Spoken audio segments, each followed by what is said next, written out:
Guys. I just want to talk.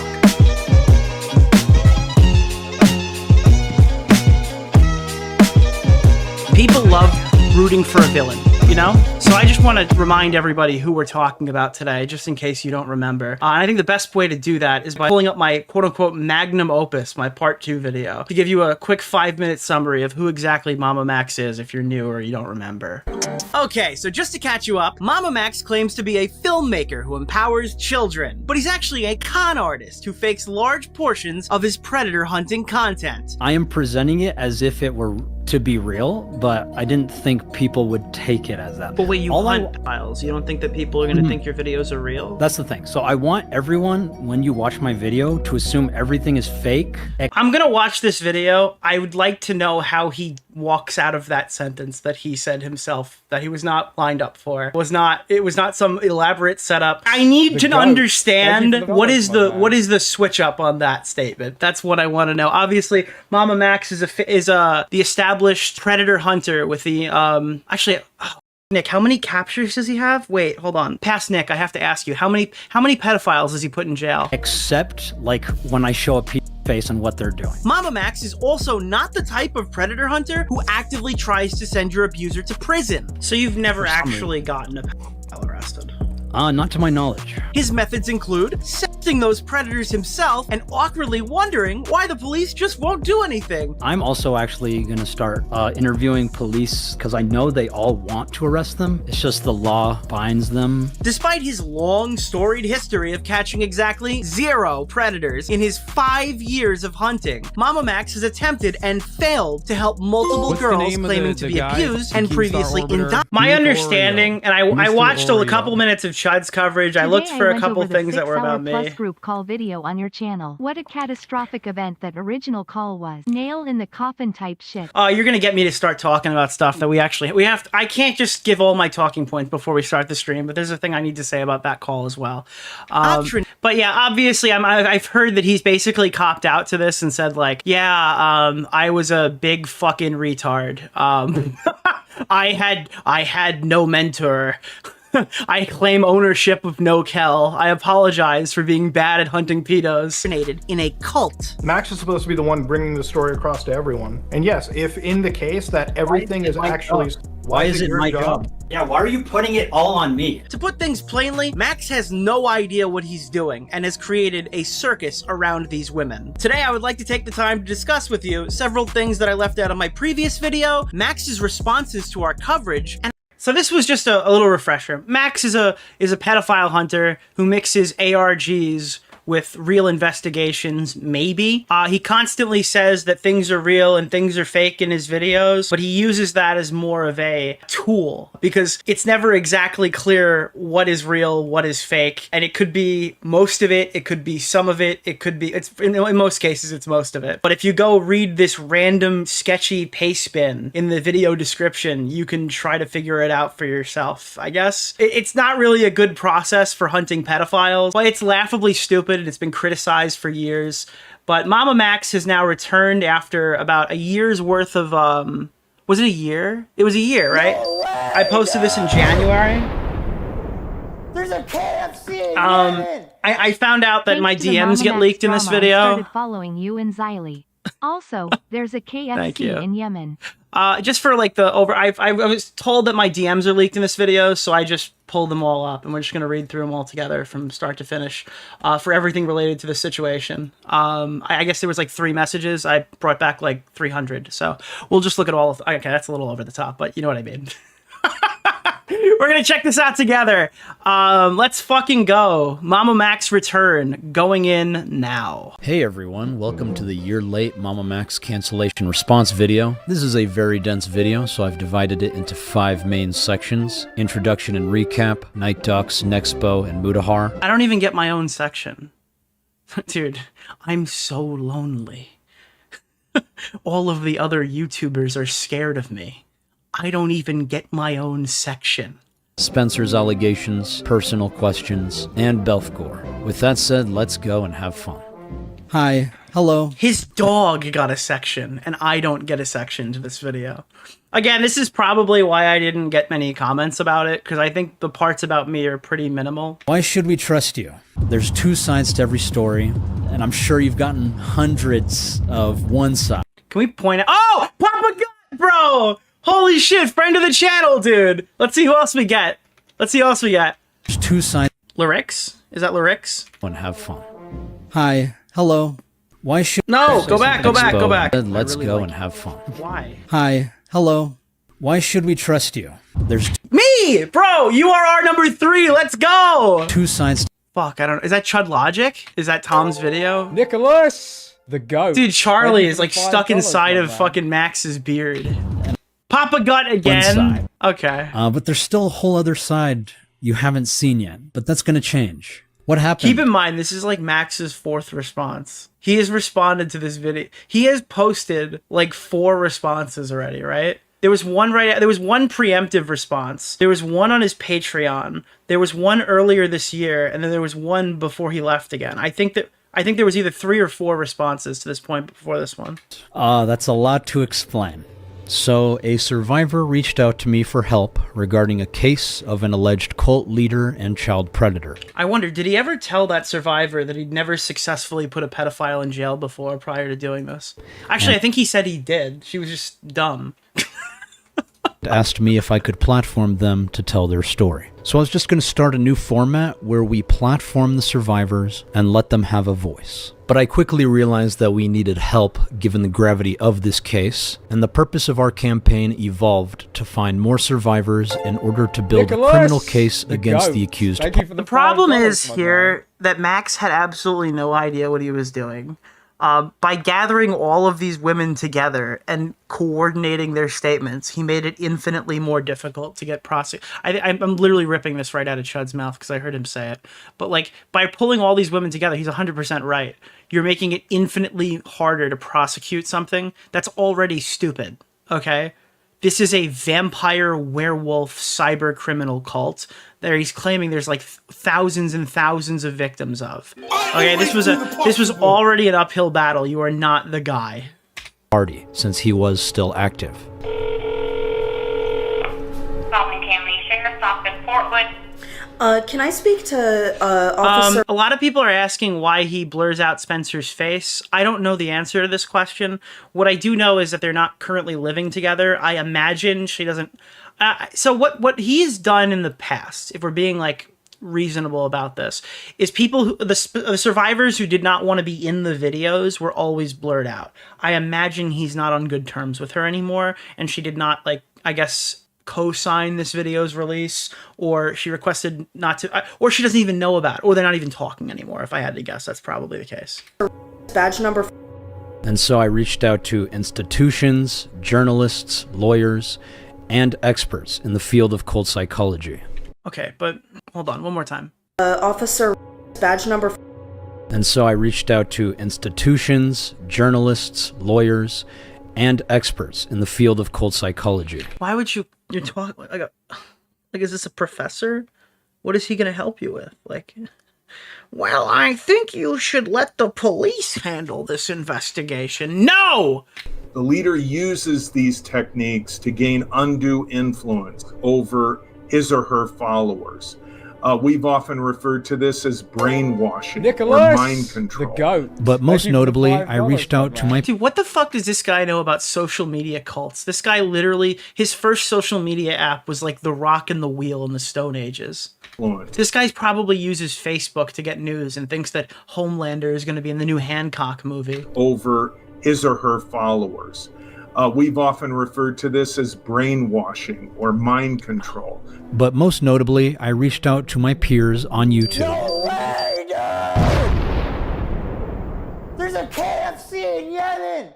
All right, so this is a good time to Hell of drama. This dude's using Elden Ring music for his background. How dare he? I think he used some Halo in here too when I was listening before. But so to kind of understand who MamaMax is, if you're not ultra familiar with the drama, you haven't seen all the videos, MamaMax is now a disgraced former pedophile hunter, potentially, if you could even call him that. But previously, he was one of the most insulated, protected YouTubers of all time. Not much has changed from point A to point B, other than the fact that like the YouTubers stopped insulating him. He worked with like Charlie, he worked with Mudahar, he constantly wielded his audience as a weapon. If you had a problem with him, they just said you loved pedophiles, and they called you a pedophile. You were... It's kind of the draconian, like, 3 years ago, you can't criticize someone who's, like, engaging with these types of behaviors, because if you do, then you're like in favor of the pedophile. When a lot of these influencers, especially the ones you're seeing on like Kick, right, are making it more difficult to get people prosecuted, or they're making content punching into like honeypots and stuff and fucking up police investigations, or, and again, unfortunately, worst of all, they're like assaulting these people who they're accusing of these crimes, and they're themselves getting arrested. Or getting talked to by the police. They're not working with police. Max wasn't quite... Max wasn't bad in that way, where he was doing like police stings and such. Max was different in another way, where he was making shitloads of money off of Patreon for people who thought he was doing like legitimate investigations from like CSA survivors that looked up to him, when a lot of his stuff was like ARG meme shit, and he never actually got someone sent to prison. The most influential among them was Charlie, who has helped me in the past. This also comes into play with MamaMax's video, if you remember that controversy that happened. I imagine most people who don't know the situation and don't know MamaMax will see this and just be like, what the fuck is going on here? And again, MamaMax, I think me and him, if you guys don't know, we butted heads a lot. What's the name of the guy? Keemstar Orbiter? Nick Oreo. Mr. Oreo. Just full... Crazy to think I started watching you toward the end of the MamaMax arc, and now Really? we're back. It all comes full circle like an Oreo. Full disclosure, from my interactions with Max, I was hypercritical of him, I want to say 2 years ago. I forgot what it was. It was probably around the time the podcast was filmed. Because I had a conversation debating NightDocs, funny enough. He's going to come up today. This Half-Baked podcast was 2021, so it's probably mid to late 2021. I was fairly critical of Max, and we kind of came to the conclusion that, like, all right, if he's going to run stuff by us, or he's going to try to do a little bit better and do a lot, because he was doing those YouTube false flag things. Like, I think he'd put a naked avatar in his video, and his video went down, and he made a video saying like YouTube loves pedophiles, and then all of the daily commentary shitter people just started slapping their hands together like seals. They're like, oh, hey, it's me, Mudahar here, this is super profound content, which like astroturfed this guy bigger and bigger and bigger and bigger at the time. Ultimately though, like, I talked to him in this conversation. I was like, all right, maybe this guy's trying to do good. I figured I'd give him like a chance or whatever. Let's see what does he do in his next run, and then I would go, judge it from there. And ultimately, this is that run, I guess, if that makes sense. Support has always been... Yeah, pick a side. You pick a Susan Wojcicki, Joe Rogan, Charlie Moist Critical. Pick a side. Pedophiles or children. It was like it's so fucking cringe. Not in hindsight, in actual day, it was fucking cringe. Invaluable, and since I've seen him fight corruption before, and he is one of the most respected voices on the platform, I truly believed he could make a difference.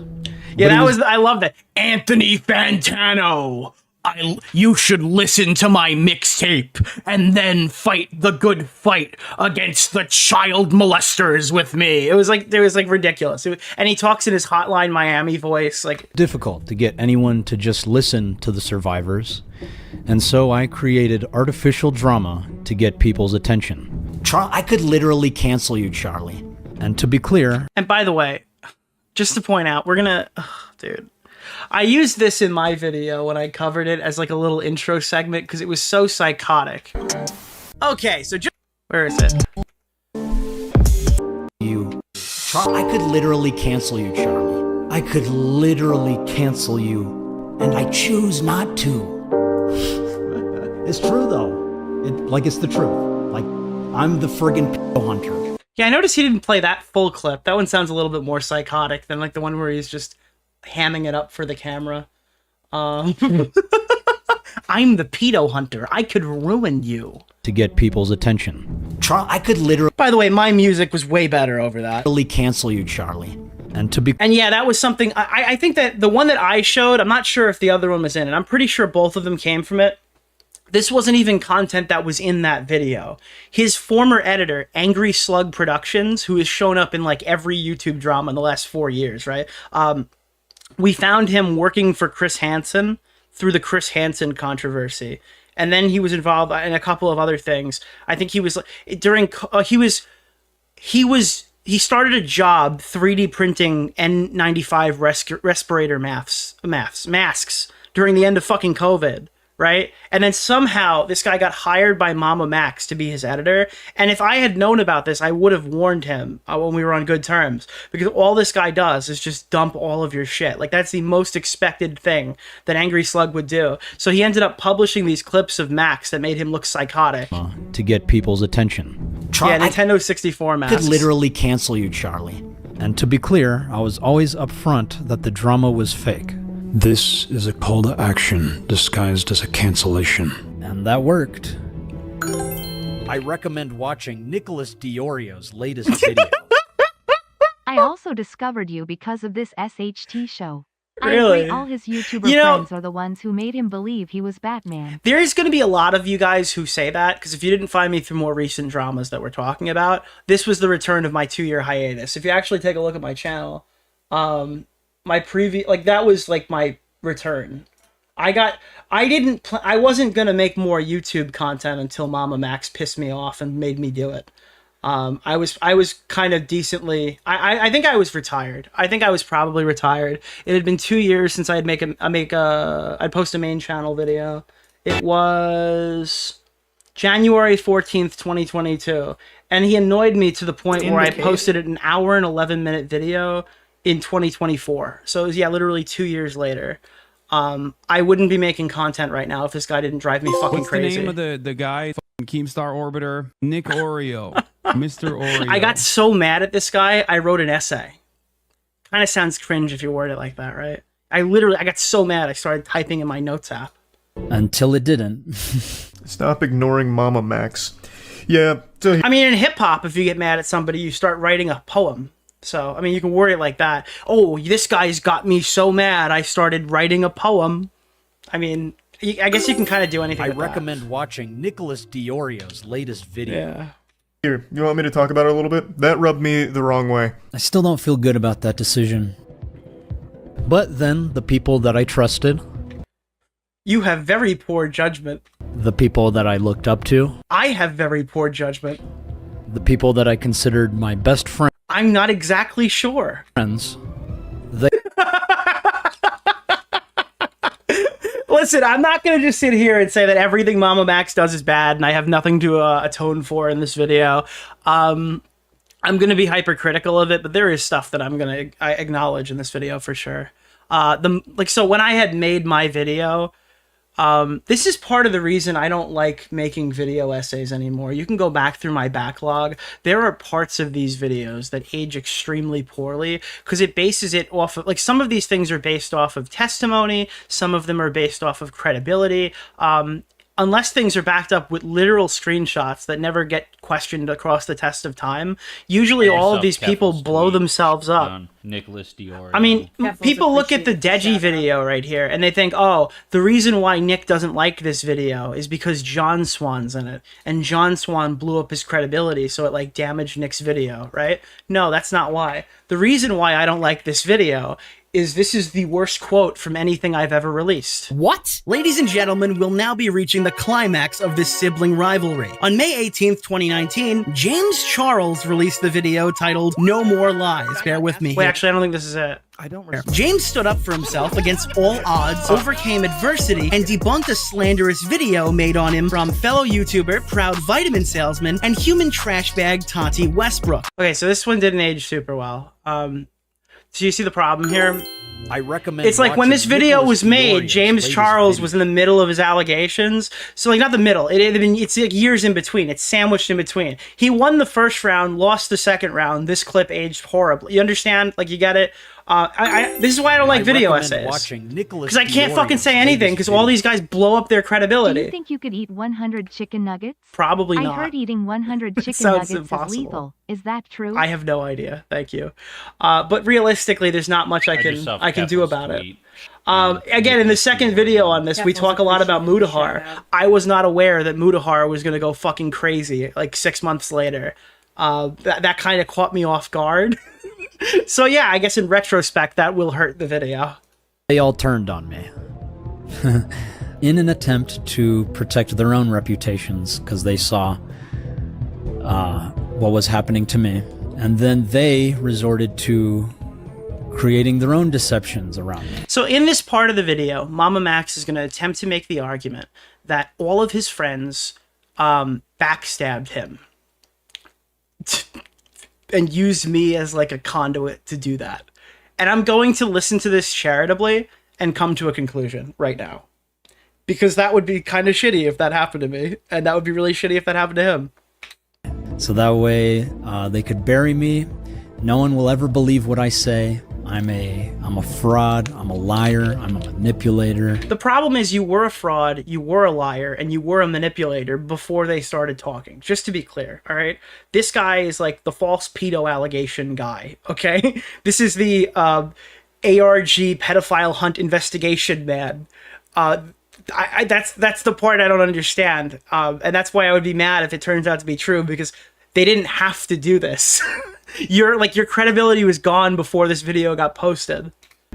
I'm a deceiver, I'm a monster, and then they wiped their hands and pretended like I never existed. Which would be super shitty, by the way. But I do exist. And I do have my own side to all of this. And that's what I'm doing now, is clarifying some things, presenting some new information that some of you might have not known. And hopefully in the near future we will resolve all of this drama. The Pedo Busters. Is this like a new image that he created, or was this something they did? Because when I made mine, I called them like the Pedo Avengers, right? We put like a, what did we do? We did this I at the recommend end. watching Nicholas DeOrio's latest video.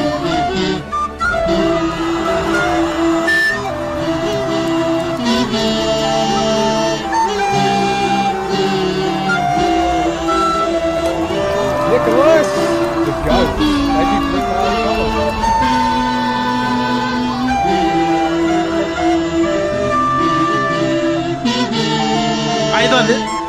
I thought this was fucking psychotic when I did the this, name dude. of the guy It's the Marvel logo with the text Mr. pedophile, and then the word hunters It's very floats up. annoying that MamaMax only comes back to try and ruin other people's careers. I mean, it's fine. Kind of pathetic. Who cares, dude? If he gets him, he gets him.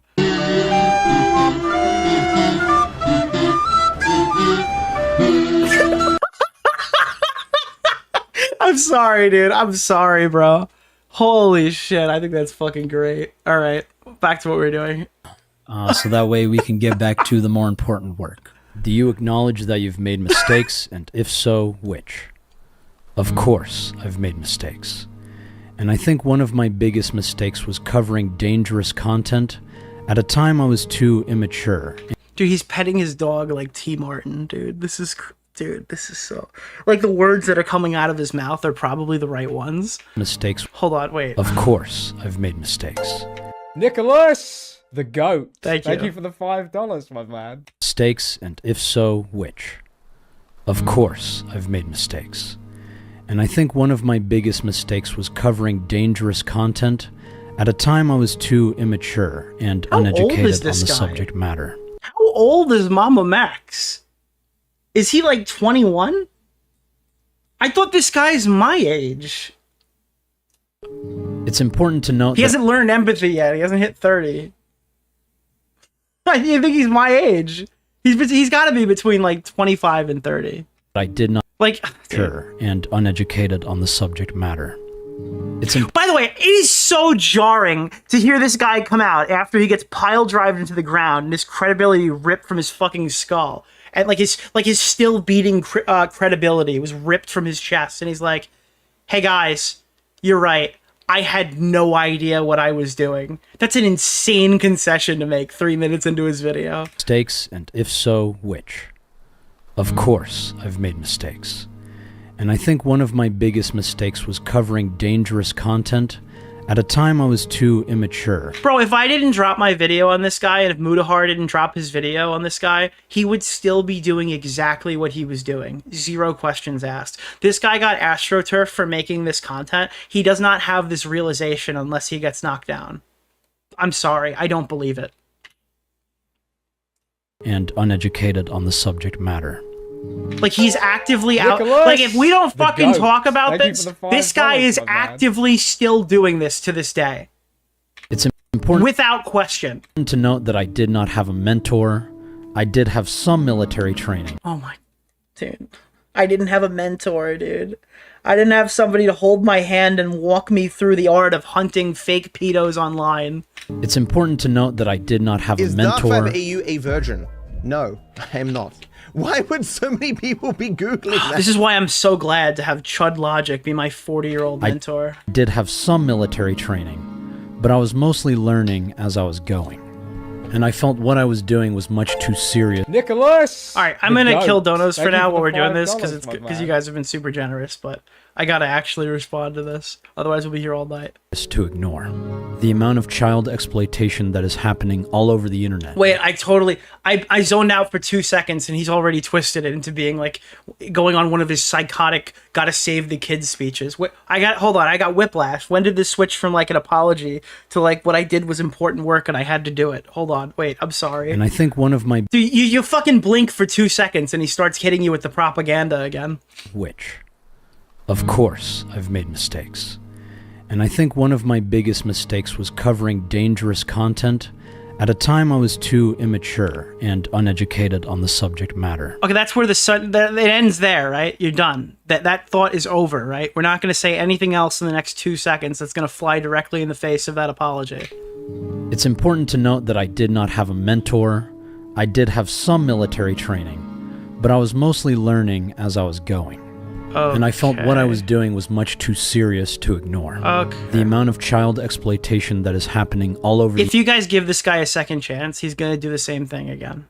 This guy has absolutely no qualms with how it went down. His biggest problem with this is getting caught. I'm sorry, this guy has learned nothing. the internet still does not get enough exposure We know he's literally could be pulled out of any of the other videos we already saw. to this day. And that leads me to another big mistake, which was mixing fiction and non-fiction for cases that are too volatile for dramatization. At the time, I felt I could do no wrong if entertainment helps bring awareness to these very real issues. But retrospectively, it just creates confusion around what's real and what's not in the long term. But I have been quite... We were telling him this for literal years. Literal years, people were trying to tell him this. Okay, whatever. All right, cool. around what's real and what's not in the long term. But people were saying it's like an ARG, just like stick to your topic. But again, I guess maybe I'm being a little too harsh. I think the one that he went in really hard for was the Camden Gerard Davis one, which probably was a bigger criticism because it was clear at that point he was actually hunting a real human being. You know? Like, definitively. have been quite transparent about So maybe that criticism was more localized to like November to January of last year. this since the very beginning. All information was hidden or censored, names and identities were altered to protect the privacy of non-consenting parties, all dramatization in the visuals dialogue are fictional and meant for storytelling purposes. How would you explain that? It's like half fiction, half kind of a story? I call it hybrid, like documentaries. Wait, what did he just say? I've been quite transparent about this I have been very transparent since the very beginning. All information. Here's one Mudahar video. Here's one Nick DeOrio podcast. What was the claim? But I have been quite transparent about this since the very beginning. Okay, cool. All information was... Dude, I've been super transparent. Every time I go on somebody else's channel, I tell them I'm a fraud.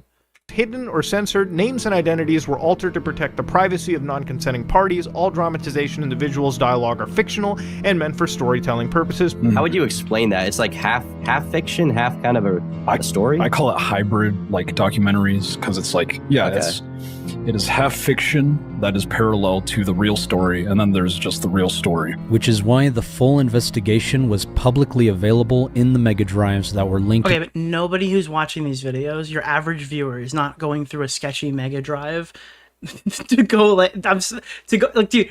And by the way, the mega folder ended up getting shut down for questionable reasons. I understand that Max has, like, we covered it in the video. Max has his reasoning. Other people have their questions as to why it was shut down. So that's also fantastic.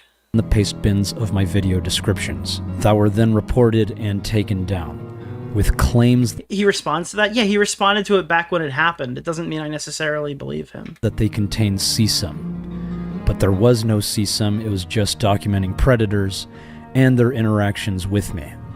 The entire investigation from accessing the platform, creating an account, interacting on the site, speaking with predators, speaking with victims, and everything that happened from How much is this safe to watch? Was that like a naked guy a minute ago? I feel like he just showed a naked man, and I just completely glossed over that. Is this video safe to watch? Beginning to end were present in OBS screen recordings on those mega drives. There is so much information that I would include in this very video pertaining to previous investigations that I now cannot present because these drives have been taken down. I did not create a backup because I was not comfortable keeping all of this evidence of predators on my personal computer. So my team helped me upload it and let it go to the public. Mega is quite clear that you can report objectionable material. Because our end-to-end zero-knowledge encryption means we do not know the nature of content that is uploaded, Mega is only able to take down content when a public link has been reported to us. And since these were videos of predators getting naked and under the impression that I am a minor, I don't necessarily disagree with this decision. See, I'm confused about this narrative, and I'll play the version, like what we said in our video, because I don't think these things necessarily... I don't think that my section on this and his section in his video are contradictory enough that, like, I'll show you what I mean. But that was the only source proving that these investigations were real. And since they are gone, it has been very easy for everyone to say that they are just fake. But obviously they are not. These platforms and predators are very real. Some of these same creators have covered them with me on multiple occasions. Alright, so let's talk about the Mega Drive real quick. This is the video that I posted. And this was what we said about it. And I don't think that there's literally anything wrong with this segment. We present his side of the argument, and then we explain as to why we don't believe it's true. Mega to store those evidence files that would be found linked in a paste bin in the descriptions of his videos. Due to the subject matter of his content, many quickly jumped to the conclusion that MamaMax was storing evidence on this account. When confronted directly, this is what Max had to say. Like I explained, the Mega folder and why it was publicly available was evidence of predators. This includes them masturbating on camera while I am telling them I'm a 15-year-old girl. This was made available so that people could see that these videos, even if there are fictional... That's the thing, is like, he has presented this exact argument. I just don't agree with it.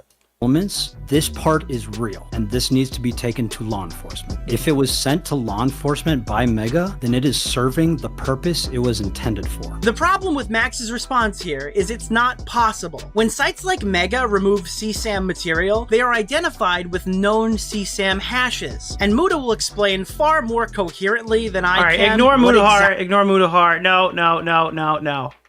And I wanted to see exactly how they identify objectionable content. When an account gets hit, they can appeal, but the appeals are so limited that I'm not joking. It's my thought.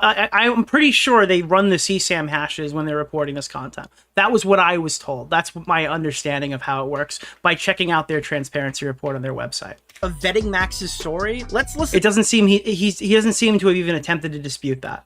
To that one more time. The Mega folder and why it was publicly available was evidence of predators. This includes them masturbating on camera while I am telling them I'm a 15-year-old girl. This is also something of contention. Later on in the call, Max claimed that the account was not even his. He had no access to the email used to create that mega. How do you know what was... Did they notify you what videos triggered this or took your account down? Yeah, the hash in particular, maybe. So, like I said, I don't have access to the account. I sent all of my evidence to a member of my team. It was a non-hacker, and they uploaded it and sent me the link. So for all we know, that person could have posted something that triggered it. I doubt it. They abandon all their accounts after they upload shit. Max would send all of his evidence to an undisclosed third-party team member who then posted it for him on an account they would immediately abandon. This means it's impossible for Max to have even known what the reason for removal was. If he had no access to the email, he would have no concrete reason to believe what he's saying here. He wouldn't know why he was suspended. Despite that fact, MamaMax went on to concoct an entire story about how he was taken down for uploading videos of predators masturbating to him. When you're a YouTuber doing an investigation, that's my point. So Max doesn't have this account. He has no record of the ban on like the back end. He's making all of these judgment calls off of what he sees publicly. And it's also extraordinarily convenient that he's giving it to some random unnamed person who we can't interview, we can't talk to, we can't verify if that person even exists. And it's being made on, I guess it's like a Proton Mail email address. So there's no record of any of this ever happening. So what I get here is like what he's done successfully is muddy the water.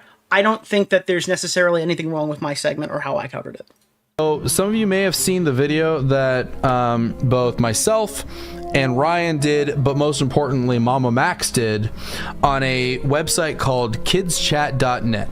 It is a haven for predators. We made reports to the FBI. Wasn't Kids Chat Pablo Sonny? I don't remember correctly. Who was Kids Chat? And NCMEC together. And I don't know how anyone can think that the predators are fake.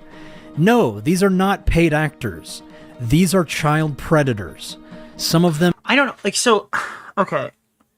The investigations, the way that you're presenting them in the videos are false. You haven't gotten a single person arrested. What you're doing is you're basically playing with pedophiles. That's what it feels like when I watch these videos. If none of these people are getting arrested, then, like...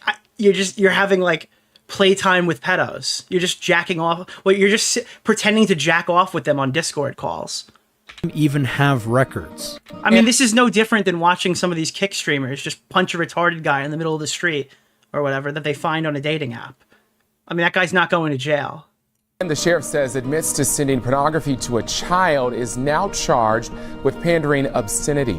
Wayne Barnett is 60 years old, and the sheriff says Barnett sent the images to a 12-year-old. Now, I'd like to clarify that I never actually claimed to personally get these arrests. You went on and you said this guy was arrested. Did H3 just raid, or people jumped over from H3? Well, thank you, regardless. Hello. It was because of... We're going to be checking that out probably... I have to imagine by like 9 o'clock tonight, we're going to start running through Ethan's response. Me, it was because of my video.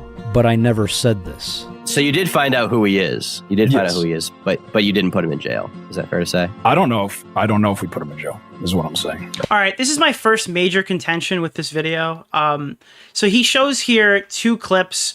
One is horribly out of context. I will provide you with the rest of it. But this is like a complete bold-faced lie. On and you said never actually claimed to personally get these arrests. You went on and you said this guy was arrested. It was because of me. It was because of my video. But I never said this. So you did find out who he is. You did find out who he is, but you didn't put him in jail. Is that fair to say? I don't know if we put him in jail. Okay, so he doesn't even give a definitive no here. He's leaving it open-ended. The reason why he did that is because Max invoked that in the conversation. This is 5 minutes into a 1 hour and 20-minute podcast, and this is when he starts talking about exactly what he clipped in that video. So you want to enact this change. What do you hope is the eventual result of your video? What do you hope is the eventual result of your videos, Max? What is your end game here? What do you want? Okay. Of all this. So I know there's people out there saying I'm doing it to self-serve. I just want my video back up. I don't give a shit if my video comes back up. It did what it needed to do. The rapist that was in the video is currently in police custody. Wow, Max. Why didn't you play that part in your video? I played it in my video that you're praying people don't watch. That's kind of interesting that you'd remove that part. And was that as a result of your video, or was that prior to the video? Oh, okay. Was that as a result of your video? Yes. Okay. Is currently in police custody. And was that as a result of your video, or was that prior to the video? Yes, it was because of the video. Right. The video was about IMVU. And why would you lie about this? Is my podcast. One predator. I made it about him and him alone. IMVU is a game, right? You played. I made it about him and him alone. It is because of my video. He is in police custody. You know why he walks that back? Because we started asking questions. You exposed this guy. Yes. By the way, on top of that, I will show you in the video, he fabricated a police report about this guy. The only reason people figured out that it was fucking fake is because the height and weight didn't make any sense. He's acting like he's never claimed this before. It's come out of seemingly nowhere.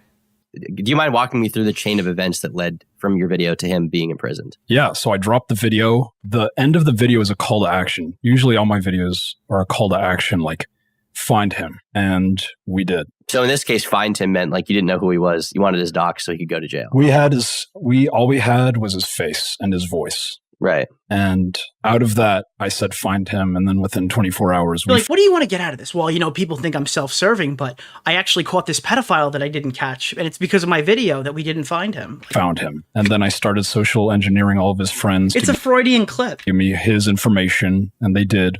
And then we pegged him. He fled to Mexico. Whoa!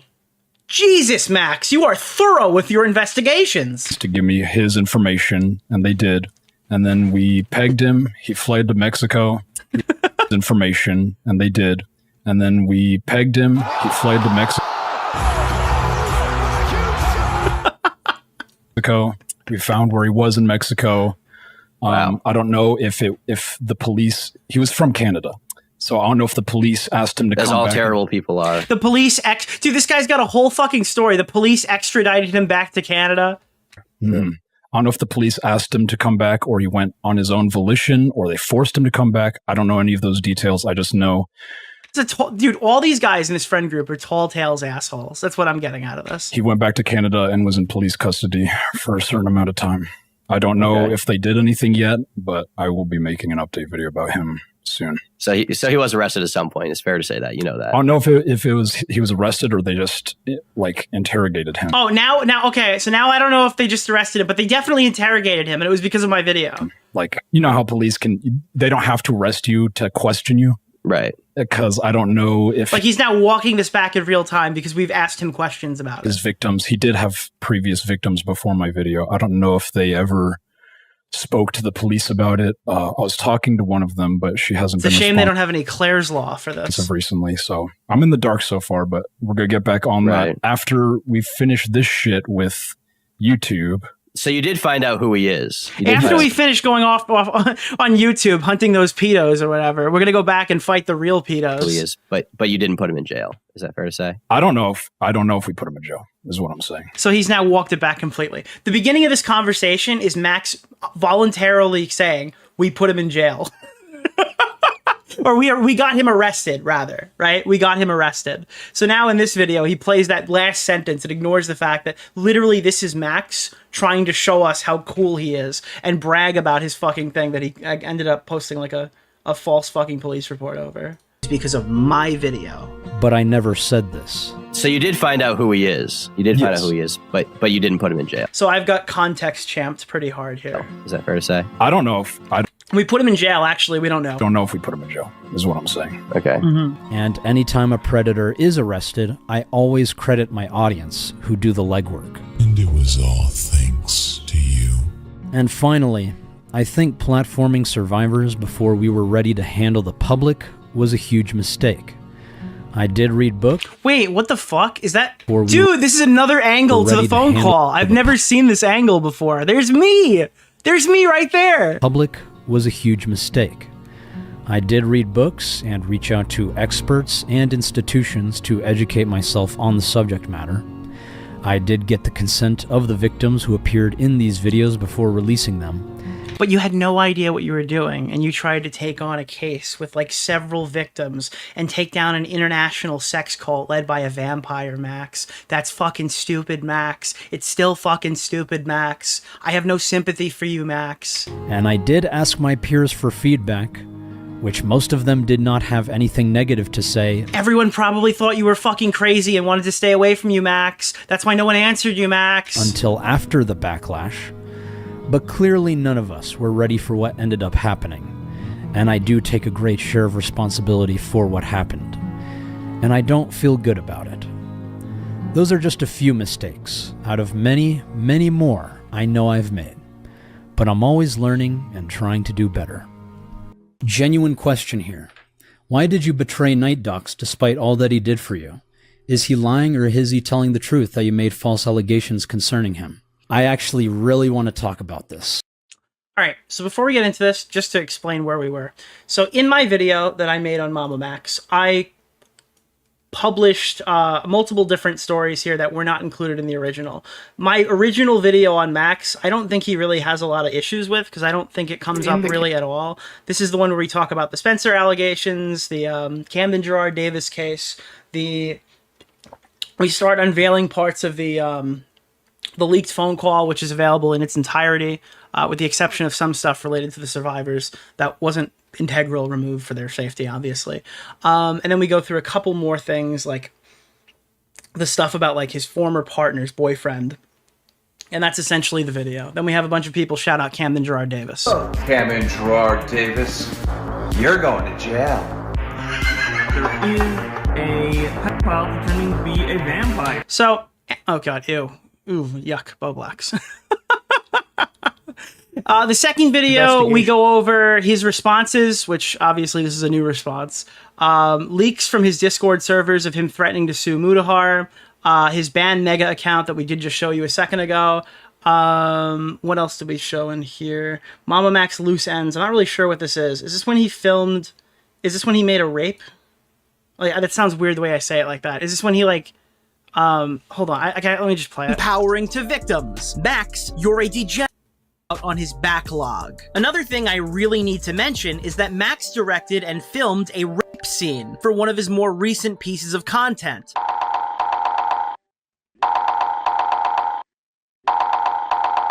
He's a filmmaker who wants to empower children. Okay, this is creepy. Okay, this is creepy! Weirder when you... Yeah, it's like simulated child rape that he made for a project. That was interesting. Okay, that made it in here too. Obviously, that wasn't a child. It was a paid actress. Still fucking weird. It's like we have to like... I don't know. It's a crazy fucking thing to make for, I guess, an audience that he claims are tons of abuse survivors. Yeah, there's a whole lot of weird shit in here. But there's also a 15-minute segment about... NightDocs, a YouTuber named NightDocs, someone who I actually had debated, who previously defended MamaMax's honor back in like 2021, right before, I think it was like, yeah, the week before Christmas. No, the week after Christmas. We were arguing about this before we ended up shooting our video. Is this right before the December 29th? I think this was filmed concurrently, so this came out a couple days later. So I finished talking to NightDocs, hopped in and talked to Max in the same night. So that's how that went. Now, there is an issue with this, and I will say straight away, I can take some shit for this, 100%. At the time, Mudahar was a significantly more credible figure. Nowadays, he's not really very credible. What this section is a former friend of Max coming to me saying, hey, Max fucked me over. I talked to Nexpo, I talked to Mudahar, and then me using that information along with the fact that like Max is like the false pedo allegation guy who's made like false pedo allegations about other people. Okay. Simultaneously, a couple of big YouTubers who made up his former friend group came to me saying that like they're witnesses who had witnessed this. I made a video based off of testimony. Now, if that's not the case, my bad. 100%. Absolutely. I can 100% admit that. And I'll tell you right now, this is absolutely a mistake that I would be probably making again at some point. I viewed this at the time as a low risk scenario. If it blows up in my face, that's fine. But like, these are huge YouTubers with tons to lose, who were direct witnesses to this event, on a guy who has done this to other people. This is probably the safest risk I've ever taken. So yeah, I mean, if it goes the other way, I absolutely can concede. I'm going to see what he has to say here, but obviously Nexpo is required to answer some questions. Mutahar seems like his credibility has been run through a blender, obviously. And it seems like, from what I gather, NightDocs still got fucked over. It's just, now it's a bit more blurry as to who did the fucking, if that makes sense. So just for some background, I met Jim Pagel, creator of NightDocs, at PAX South 2020. This is where I also met Nexpo, Mutahar, and some other YouTubers. This was my first experience meeting other YouTubers,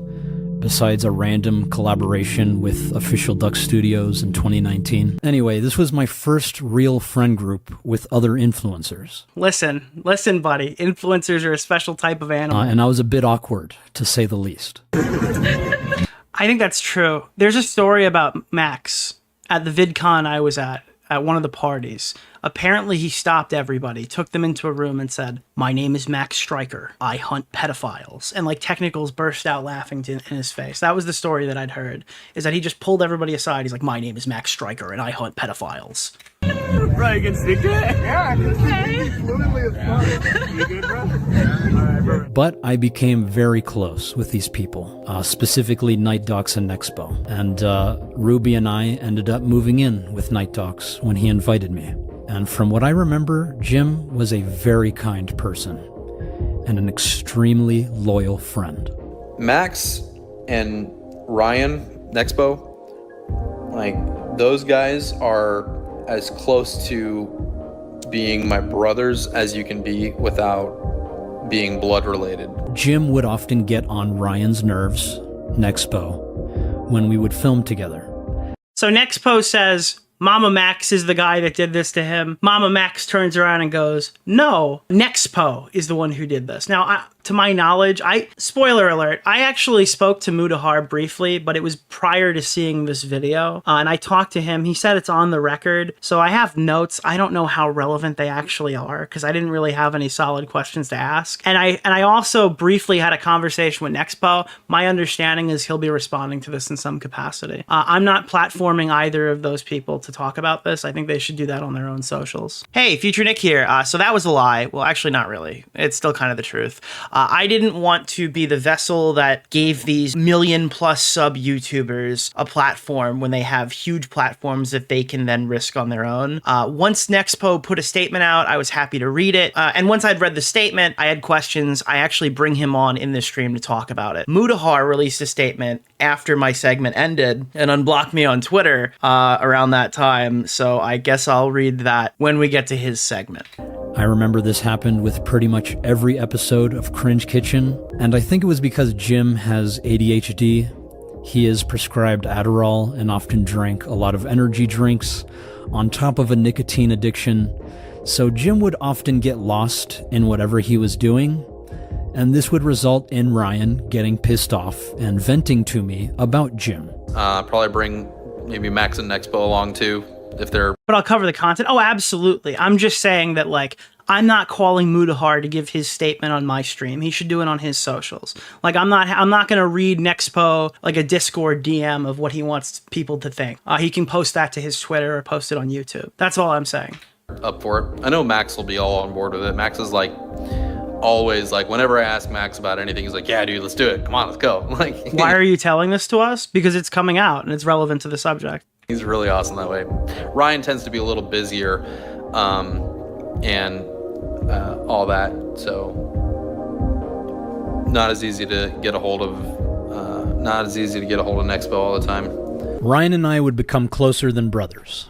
I think just because he was a year older than me and our opposing personalities mixed. I thought Mutahar ghosted you. Well, I mean, since it's on the record, he did, and we don't still talk. But when I called him after this video came out, he answered pretty quickly. And there were times when he would ask me questions about living with Jim. So when Ryan and I would hang out without Jim, he was always very curious about what was going on at his place. So he would ask me questions. Ryan always loved talking about Jim. Anyway, I fell in love with a woman who was helping me hunt predators, and Jim graciously let me invite her to stay with me for a week. And this is when I started hearing the first rumors about Jim. Hey, Hey, thank you, Skip Entertainment. Oh, Slug Enter. Oh my god, it's Angry Slug. Fuck you. Fuck you, dude. Is that Angry Slug Productions? How does this guy show up every time, dude? From Is that Slug? this girlfriend. Did he change his name to Slug Entertainment? Because she was chronically online and spent most of her time on all of our Discord servers and participated in a lot of the gossip that happens on these servers. What? Okay. It wasn't anything serious, it's just that Jim was very flirty with women, which isn't a crime, so I didn't really care. But again, when Ryan would ask me questions, I would answer him honestly. And since he was also hearing some of the same stuff from his own Discord server, we would compare notes and discuss what we've been hearing. And then we started witnessing firsthand how Jim would behave with women in real life, saying some pretty inappropriate things that would create some awkward situations. And it's not like he was hurting anyone, but I think because of that, and the rumors, and some other personal stuff, over time we started to distance ourselves from Jim, and eventually we just stopped talking to him. That was the extent of my relationship with NightDocs. Jim was like the Bo Blacks of the friend group, apparently. But things did not get that bad for him until VidCon 2022, when Ryan told Mutahar about all of this. And that's when Jen, Mutahar's wife, told us about her experiences. Okay, so I don't know what happened with Jen, but she put out like a schizo post about this. People were talking about something unconfirmed behind the scenes when it came to Jim. People said things, shared stories, none of it was made public. There were things that personally rubbed me the wrong way. This is just like a whole lot of nothing here. I'm not getting anything from this. Max Ryan Prox. By the way, this Prox guy, I literally found out about him through this video. Nobody had ever mentioned this Prox guy before. I had spoken on interactions with Jin when I was in Houston in January 22, when hanging out IRL. Before I heard he might be a pedo and the story from Max, when Max was living with Jim that night, I had other reasons to simply not like him and not want to interact anymore before I heard this and the waitress story. Muda and I talked to Jim privately in February 2022 to get clarification on a few issues I had with him. As far as I was concerned, it was done and dusted. Again, specifics on certain things will not be made public, never will be, no point. It's like shit from 3 years ago. Sometimes people don't like other people, sometimes friendships don't work out or whatever. I don't really know how much value that really brought, but with NightDocs. That's the only person in this video who's issued a response so far. You know, in it regards like NightDocs. The whole situation is like I was told recently that Prox is the guy who is like the cameraman of Lightwave. That doesn't have any relevance to this. It's just like an interesting fun fact. You know, you hear some things and then you're trying to figure out where they're coming from, and then you find out, you know, it was originating from Max the whole time. Yeah. Not that NightDocs doesn't have fault of things of his own. Now I'm gonna leak her DMs that she sent during my cancellation. Now I'm gonna leak her DMs in the smallest font humanly possible to a witness who will be speaking shortly. Hey, I remember a couple years ago. Never mind. Not pre-watched. Ago, hearing the whole Jim and the waitress story and that you felt uncomfortable. Was a remember things wrong? It was some joke from Jim about him and I potentially spit roasting with a waitress that talked to us there.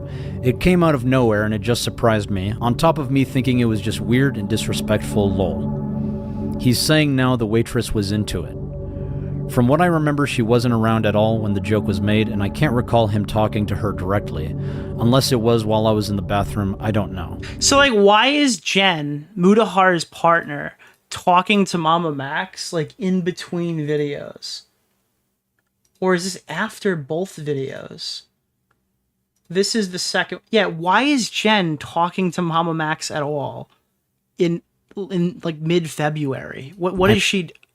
Oh, this isn't Max? This is Prox? Is this Prox? Oh, he did say that. You're right. He said this is somebody else. I mainly remember everyone there just being like, what the fuck? It's weirdly edited. Okay, it's to Prox. When he said that to me. I can't speak for the waitress if she'd be into that talk or not. I'm just trying to piece together some things because cool, it's not a pedo, I guess. He was still out of pocket and obnoxious.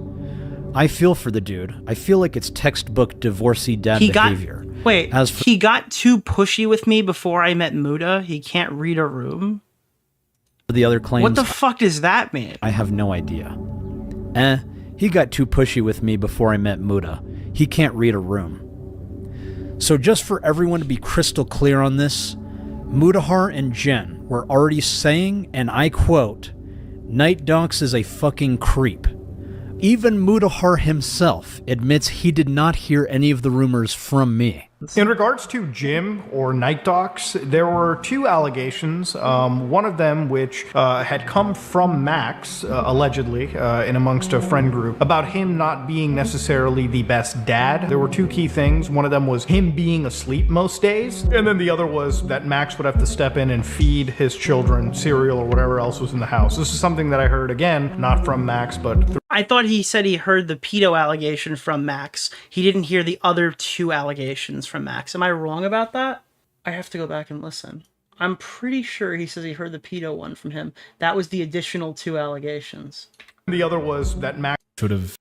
I need to know the bottom of this truth, or I need to understand or at least get his side, because obviously I met the person in reality. He heard this from Doe, who was told in person by Max. Thank you, Verse. Me and my wife confronted him, and in this situation, Jim obviously categorically denied that he had done anything, but I didn't have any evidence for or against Jim, and you know, in spite of all that, I still decided to, you know, hold back my connection, not talk as much anymore. We weren't necessarily the most talkative people anyways, but this absolutely sealed the deal, and that's just because I don't really like to interact with somebody that even has that kind of an ick on them or that stain, because again, I don't know what's true or what isn't. In this situation, I just decided to dial back the friendship that I had. Obviously, considering everything now, I'm more inclined to believe Jim at his word, given the other party. So let's break this down. Mutahar claims that there were two allegations. One of them, only one of them. I think he says there were three. There was one that he was like a bad dad, one that he was creepy with a waitress, and there was one that he was a pedophile, right? Is that not? That's three. Them had come from me, allegedly, which was that Jim was a bad dad. And then Mutahar even admits he did not hear this rumor from me. Yeah, those are the two non-significant ones. The other one was the significant one. From an anonymous source within the internal friend group that he intentionally does not name, who was spreading these rumors to him. And then the other allegation, which Mutahar has already implied, did not come from me, because remember, only one of them came from me allegedly, which was that Jim was exposing himself to a minor over a Discord video. Oh, so what happened here is the unnamed person who had told him this is Jen, who had heard from Max. That's what okay, that's what I'm supposed to understand from that. Not come from me. Who did they come from? I apologize. I haven't heard this audio since I posted it in February of last year. We're over it's like a year and 3 months since I've actually engaged with this story. It was Ryan who spread those rumors to Mutahar. And from my memory, Mutahar and Jen spread those rumors to everyone else. Nick Crowley came into Papa Gut's stream and said Max told Nick Crowley and Expo that NightDocs was a pedo. That's fantastic, dude, but maybe Nick Crowley should put that on Twitter with his whole chest instead of showing up into a random YouTuber's chat. I don't know. I feel like you guys went through. This is the issue that I'm having here. All right. I am totally okay with conceding this point to MamaMax if he is correct. If MamaMax is correct, I am happy to clear up that issue. Because if MamaMax is correct, that means that massive YouTubers, multi-million sub YouTubers, took me for a ride and used my fucking channel to try to exercise or try to bury their friendship with MamaMax. And I don't necessarily take that super kindly either. I would want to know that personally, if that's the case. I'm happy to concede that argument. And it probably is the only thing I'd be happy to concede today. Telling every other YouTuber that NightDocs is a predator. I'm sorry, dude. They're massive YouTubers. And you know what else is massive? Oh, God. Who abuses his kids. And I was like, okay, I guess that's what these people do. For the record, I was not even present while this was happening. But you could... The problem is it's a he said, she said, but it's becoming an I said, because none of these, everyone's just doing everything they can to not contribute to the story on a social media platform that they would be held responsible for. So I am not enabling this any further. Don't come into my chat and make an argument. Clear this shit up on your own social media. You're not doing it through my channel. Say... I can at least put my foot down on that one. We were all responsible for spreading rumors about NightDocs. But of course, when I start getting canceled. They reached out to Jim and pinned all of these rumors on me. My statement on the MamaMax video just released today by Nicholas DeOrio, where I explained for the first time what Max did to me. I'm grateful to Nexpo, Ordinary Gamers, and others who listened. I'm grateful to you. NightDocs will return soon. I know people have been wondering where I went and why I fell off so abruptly. My comments section is full of questions. The truth is that over a 3 to 4 year time span, I experienced one traumatic event after another. I was suffering from severe depression. Then I went through a messy, identity-shattering divorce. The woman I loved and knew me better than anyone rejected me. I lost my job, facing more rejection about my ability to do what I was hired to do professionally. My grandmother died. My house flooded during the big Texas freeze. Okay. And since I know home and chilling, I've streamed me multiple reasons for why this happened. My house then caught fire during a live stream. On top of all this, some of my closest friends who I thought knew me well completely rejected me and cut me off. Then I found out that Max, I saw my video. who I had opened my home to and allowed to live rent-free just so I could have a friend nearby to help alleviate the loneliness and isolation I was feeling, had gone behind my back and spread false allegations of the worst sort about me to my closest friends and didn't even have the courage to tell me. Worst of all, I could not defend myself because not only did I not even know my character... Did he die? Yes. This was... He wrote this, like, post-humorous. Is that what it's called? Post-humorous? It's like Mac Miller. ...had been completely assassinated. It's like the 9th Mac Miller album. He had so much credibility, both publicly and privately, that I didn't stand a chance of being believed, even if I knew about what he had said. I simply wasn't strong enough anymore. His allegations against me range from I'm a neglectful... We know. Neglectful dad, pedo. But it seems no one else wants to take accountability for it, among some of the many other things they don't want to take any accountability for. But don't worry, we will get to them later, and as you will soon see, their noses are not clean. By this time, I'd completely run out of money and knew it was too dangerous for me to live alone, so I moved in with my parents, further eroding my self-esteem. NightDocs had it really bad. Considering I'm going through pretty much the exact same thing that these same people are claiming I orchestrated. Okay, but NightDocs didn't, like, become like a fake pedo hunter guy, ARG man, who lied about getting pedophiles arrested. So, like, it's a little different. It seems like he was just kind of weird. Pretty interesting, huh? Until... It couldn't be that bad if you're going to play, like, videos of you, like, smiling and being friendly with him and talking about how hard his life is, so... Only last week, when Nexpo called me to tell me what Max had done to me behind the scenes, I really believed everything that had happened to me was deserved. I'm just now starting to put my life back together. So for any of you that... What I get from this is no matter what happens, it's like these guys failed fucking... NightDocs. NightDocs was thoroughly failed. It's gray as to who failed who, but the answer is that NightDocs was the one that got fucked over. Just missed that. NightDocs just revealed that all of this is stemming from a call with Nexpo. What Ryan initially told me, that him calling me a pedo or whatever, Ryan told me the story that he basically brought me up out of the blue. So regarding Jim, there were two specific stories that Max really harped on when it came to NightDocs, at least whenever we had our little, I guess, falling out.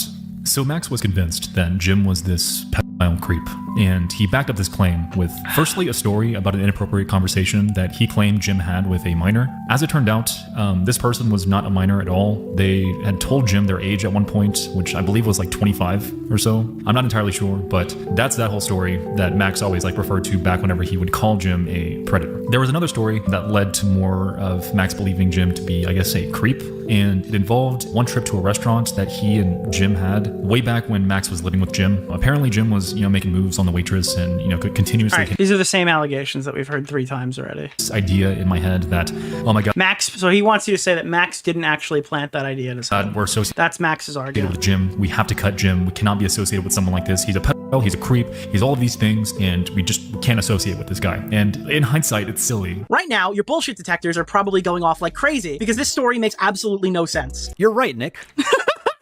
My bullshit... He cut me off. That's funny. ...detector is going off like crazy. So Mudahar made 2 claims that he literally admits he did not hear from me. That was funny. I'm sorry. That Jim is a bad dad who sleeps all day and that there's a Discord video of him unzipping his pants to a minor, which is completely different from the two claims Ryan is making, which is that Jim was having an inappropriate conversation with a 25-year-old adult that apparently I claimed was a minor, and then that Jim is flirting with a waitress. And their response to these supposed claims is not to investigate it any further. It's just to disassociate from Jim, even though they knew Jim longer than they knew me. They just blindly believed these claims I supposedly made that, again... Wait, is he trying to argue that that Nexpo knew it was a 25-year-old minor and not that... Wait, it's the same claims. I'm so fucking confused. Is he trying to say that Nexpo always knew the person was an adult and then still cut him off for being a pedo? Like a 25-year-old child? And he also knew as well, so why didn't you reach out if you also... Mudahar... And you're the pedo hunter. What were you doing on this I did not make. And, okay, yeah, Nick, you're right. These stories don't make any fucking sense. What? Well, when you say them, yeah. Whatsoever. Pretty funny, then, that you made an entire video, your crowning achievement, based on these unsubstantiated claims. Good job, buddy. I have a good... Okay, so this is where it starts to be about me. And again, listen, I'm perfectly fine if I'm incorrect at any point to let him know and concede to that argument. The issue is that he's about to go on like an insane defamation spree about me that, again, now is kind of shaping my perspective of this, but I will show you. Therapist, my daughters love me with a childlike innocence that heals with every hug and kiss on the cheek. They know that daddy is sad but are too young to understand. But they truly saved my life by simply being who they are, and the thought of them dealing with the fact that their father wouldn't be around for birthdays, graduations, weddings, all of the boy problems, it kept me alive. If not for myself, for them. I recommend watching Nicholas DeOrio's latest video, linked below, talking about what Max has done broadly. You'll hear me speak on the record for the first time about all of this. So just by looking at the thumbnail, I can immediately tell that Nicholas DeOrio is going to be as honest and objective as possible. By giving me additional hair and... Okay, this video just fell off of a cliff. Wait, I'm so fucking confused. I am so fucking confused. Like, he was cooking and then he just stopped the video. Can I ask you a question? Does this guy on the right look bad at all? Is this like a punished thumbnail? I think on the right, he looks better than he does currently in real life. If anything, Mudahar looks worse. Why does Mudahar look worse than Max? Record for the first time about all of this. He looks like Dark Viper AU now. This guy looks like a fucking... This guy looks normal. So just by looking at the thumbnail, I can immediately tell that Nicholas DeOrio is going to be as honest and objective as possible. By giving me additional hair and enhancing the shadows on my forehead to make me look as creepy as possible. This is... Wait, what? First of all, I didn't make this thumbnail. I thought Staffo did a great job. All right, Staffo does all my thumbnails. Shout out to Staffo. I don't think he looks bad in this thumbnail. I think, like, I'm so confused as to what the criticism is here. It's not like this is an example of visual manipulation and deceptive... I don't think it is. I thought you looked fine. I thought you looked worse in the previous thumbnail. I mean, these are fair thumbnails. You look worse in this one than you do in this one. And by the way, my magnum opus would be the one that would this video. This is like the one that like destroyed your career. This and like Mudahar's video is the ones that like actually dealt damage. This was like the, oh, okay, well, there's a couple more things I wanted to put in the other video that I didn't. But like, I think this thumb, you look fine. Framing to influence the perception of the audience that all of these drama tubers are known to use. It's clearly an accurate representation of empirical truth and reality, especially given that Nicholas DeOrio originally had no criticism when I first showed him the Charlie video. And then once he saw the backlash, he changed his mind to have a few light criticisms. And then after Mudahar recruited him to be his lapdog in the defamation campaign, he took a complete 180 and did everything in his power to make me look as horrible as possible. All right, every single thing he just said was false. I'm going to have to go through all of it now, and we have to relitigate my entire set of DMs with MamaMax, but this is just completely fabricated. He just straight up lied. Literally creating a video called "This Video Will Make You Hate MamaMax." It's not like he lied to my face saying he's going to keep everything between us. This is a lie. And then subsequently leaking our DMs and private conversations with that. Let me sorry, it's out of context, but yeah. Without our consent, by the way, to get a head start on the narrative, so that way I can't respond without everyone. A head start on the narrative? What hold on, wait. I immediately think I'm lying about everything. Jim, I'm glad you. Okay. Time out. We need to start at square one, okay? Especially so given that so again, I'm supposed to believe all the other stuff he says in this video. His opening argument is that I had no problem with the Charlie video. It's clearly an accurate representation of empirical truth and reality, especially given that Nicholas DeOrio All right, screenshot number 1. This is from November 16th, 2023. This is before the video released, obviously. It says, but there's not much I can critique here, implying that I was okay with everything in the Charlie video. The issue is the Charlie video hadn't released yet. If you go through my DMs, this is my conversation with Max. This is how this started. He started reaching out to me on October 24th, 2023. He said, Dear Nick, I wanted to give you advance notice that I will be releasing a video this Friday night. Tell your friends this video serves as my response to those who spread disinformation for profit.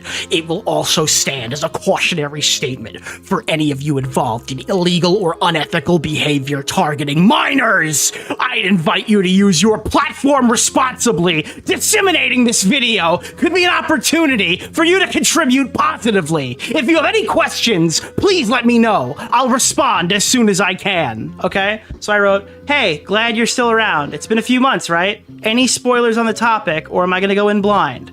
Then he goes, I would be delighted to share the current draft of our video with you under the following conditions. 1, you must agree to sign non-disclosure agreements prohibiting any discussion of the disclosed video content prior to its official release. You are required to dedicate a minimum of 1 hour engagement with the video, either through live stream or a pre-recorded video segment that you publish on your main YouTube channel. You must provide the list of individuals whom you've already mentioned this project with. Your adherence to these conditions is crucial for moving forward. Thank you for your understanding. Naturally, I just didn't answer this. This was ridiculous. This is a psychotic fucking way to talk to somebody when you're producing a fucking YouTube video and you're asking another YouTuber for help. This is completely fucking crazy. I'm sorry. I am not acknowledging this like a normal human being because you're not treating me like a normal human being. I actually mentioned some of this stuff in the videos. This was on October 25th when he writes this for the fucking NDA. And then on November 11th, because I obviously didn't answer a crazy fucking demand like that, I just completely ignored that message because that was ridiculous. He goes, your platform has the power to end the suffering of children. Keep in mind, I was on a 2-year hiatus, motherfucker. My platform didn't even have the power to silence Edwin, okay? I was streaming on Twitch to 300 people. I hadn't moved back over to YouTube yet. I hadn't posted a video in 2 years. My platform didn't have the power to like fucking to sustain fucking. There's no content being posted, right? And by the way, I'm not saying Edwin is a predator or anything. I'm just saying like that was the person we were fighting with when this was happening. If you check the timeline, that's what was happening. I believe in your ability to be more than just a commentator on drama. I don't, but apparently now I'm a politician, so that's good. I'm the Pope, actually. You have the potential to be a positive force for change. I urge you to watch the attached video and use your voice for a cause that desperately needs it. Your response or lack thereof will not go unnoticed. That was definitely in my video. We are determined to be heard, and we hope to count you among those who stand for what's right. Now, at this point, he's already changed his name to God Cult or something. Yeah, he just threatened me. I didn't answer a DM because he wanted me to sign a legally binding contract, and he just threatened me. I was upset about this, as anybody would be, that I've been talked to like this by some fucking YouTuber in my DMs, but he apologized. I value your integrity. This is not that point yet. I value your integrity and appreciate your honest feedback on a 30-second clip, by the way. 30-second clip. Can you remember that? 30-second clip when he says it was the Charlie video? Can we just remind everyone for a second that it was a 30-second clip that he now wanted me to look at? Okay? That could impact our platform. In exchange, I'm happy to offer similar feedback for you. Would you agree on an NDA before I share the video? Okay? What do you need for the NDA? I see now you've finally responded. Max, it's not personal. It's not like I'm making a ton of content or streaming. If you want me to look over a 30-second clip, I can do that.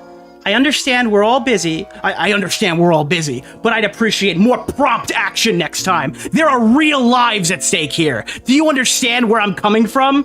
Can I be honest? I'm not sure why you're messaging me seemingly in character. I answered you just now because you asked me in a way that felt like you just wanted help. Take a look at something, you know, creator to creator. Your response or lack thereof will not go unnoticed. What the fuck does that mean, bro? I don't appreciate being threatened because I didn't watch your new video on my main channel, especially when I haven't really produced much of anything in that time frame. And if I was streaming regularly, I probably would have watched it. He goes, I'm just asking you if you understand where I'm coming from. I understand where you're coming from. Do you see where I'm coming from? Then he goes, yeah, I do. I apologize if I came on strongly. There are real lives at stake here. I always thought of you to be a good character. So there are things that you have done and people you have supported that make me question your intentions. And I think he's talking about like Willie Mack Max show here, and like Tommy C, people he's fought with in the past. I genuinely want your feedback on the video. I need to know if you're good of character. So what's up then? I would like to share what I have with you, but if I do, I'll know that you're gonna do your best to get everyone's attention on it. We need more eyes on the survivors. I feel like there's more you could say about this. And then I said, I can't give you a guarantee on when I'll stream next. I'm trying to finish a main channel video. This was a completionist video that never got completioned. Following in the completion, I'll probably do a YouTube stream to promote it, and I'll be happy to watch something you request then, which is something I actually ended up doing. The only thing I can commit to is a date and time, right? That I can't commit to is a date and time. So I told him, hey, I'll watch your fucking video on stream, okay? You're being nicer or whatever, you're treating me like a human being. I will review your video on stream the next time I have a chance. That came in January. That was 2 months later. You got yourself a deal. I'll send you the clip as soon as we put signatures down on the NDA. Sounds good. How do you typically do that? I'll send the contract and you can take a picture of your written signature, printed name, today's date. Gotcha, that works. Now this, I didn't put the whole NDA in here. I cut it off at like 6, but it's not really important. It's kind of funny. I didn't need it. I'm not trying to do this all night. Confidential information. The receiving party understands the disclosing party has disclosed or may disclose relations to "you can't hurt me, Spencer." Confidential, whatever. Non-disclosure. Receiving party use the confidential stuff for the purpose of the NDA, evaluating, promoting, streaming. Well, I'm promoting and streaming the product, but actually this thing is no longer in effect because the project has been released, to my knowledge. What else was in here? Receiving party agrees to promote the video through one stream tagged with relevant creators to enhance visibility and engagement. Upon termination of this agreement, the receiving party shall, upon the request of the disclosing party, return or destroy all copies of the confidential information. So, this was our signatures. I signed mine on a DualSense wireless controller manual. Okay? This is where the ZZ meme came from, if you've seen it. I signed it on a PlayStation controller. So, that was real. That happened. And now, doesn't this screenshot look familiar here? But there's not much I could critique here. The thing that he cut out and put in his video, you see this?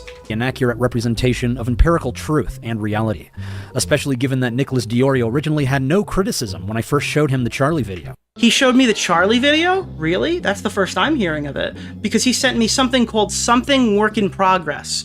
Your honest feedback would be invaluable. Now remember that thing that he said before saying, I'd like to send you a 30-second clip? I do. Do you remember that part? This was what he sent me. And I shit you not, this is when you read me say, right? When you read me say the words, I'm kind of confused if this is a trailer or something, but there's not much I can critique here. I remember what it was. It was this. He sent me this.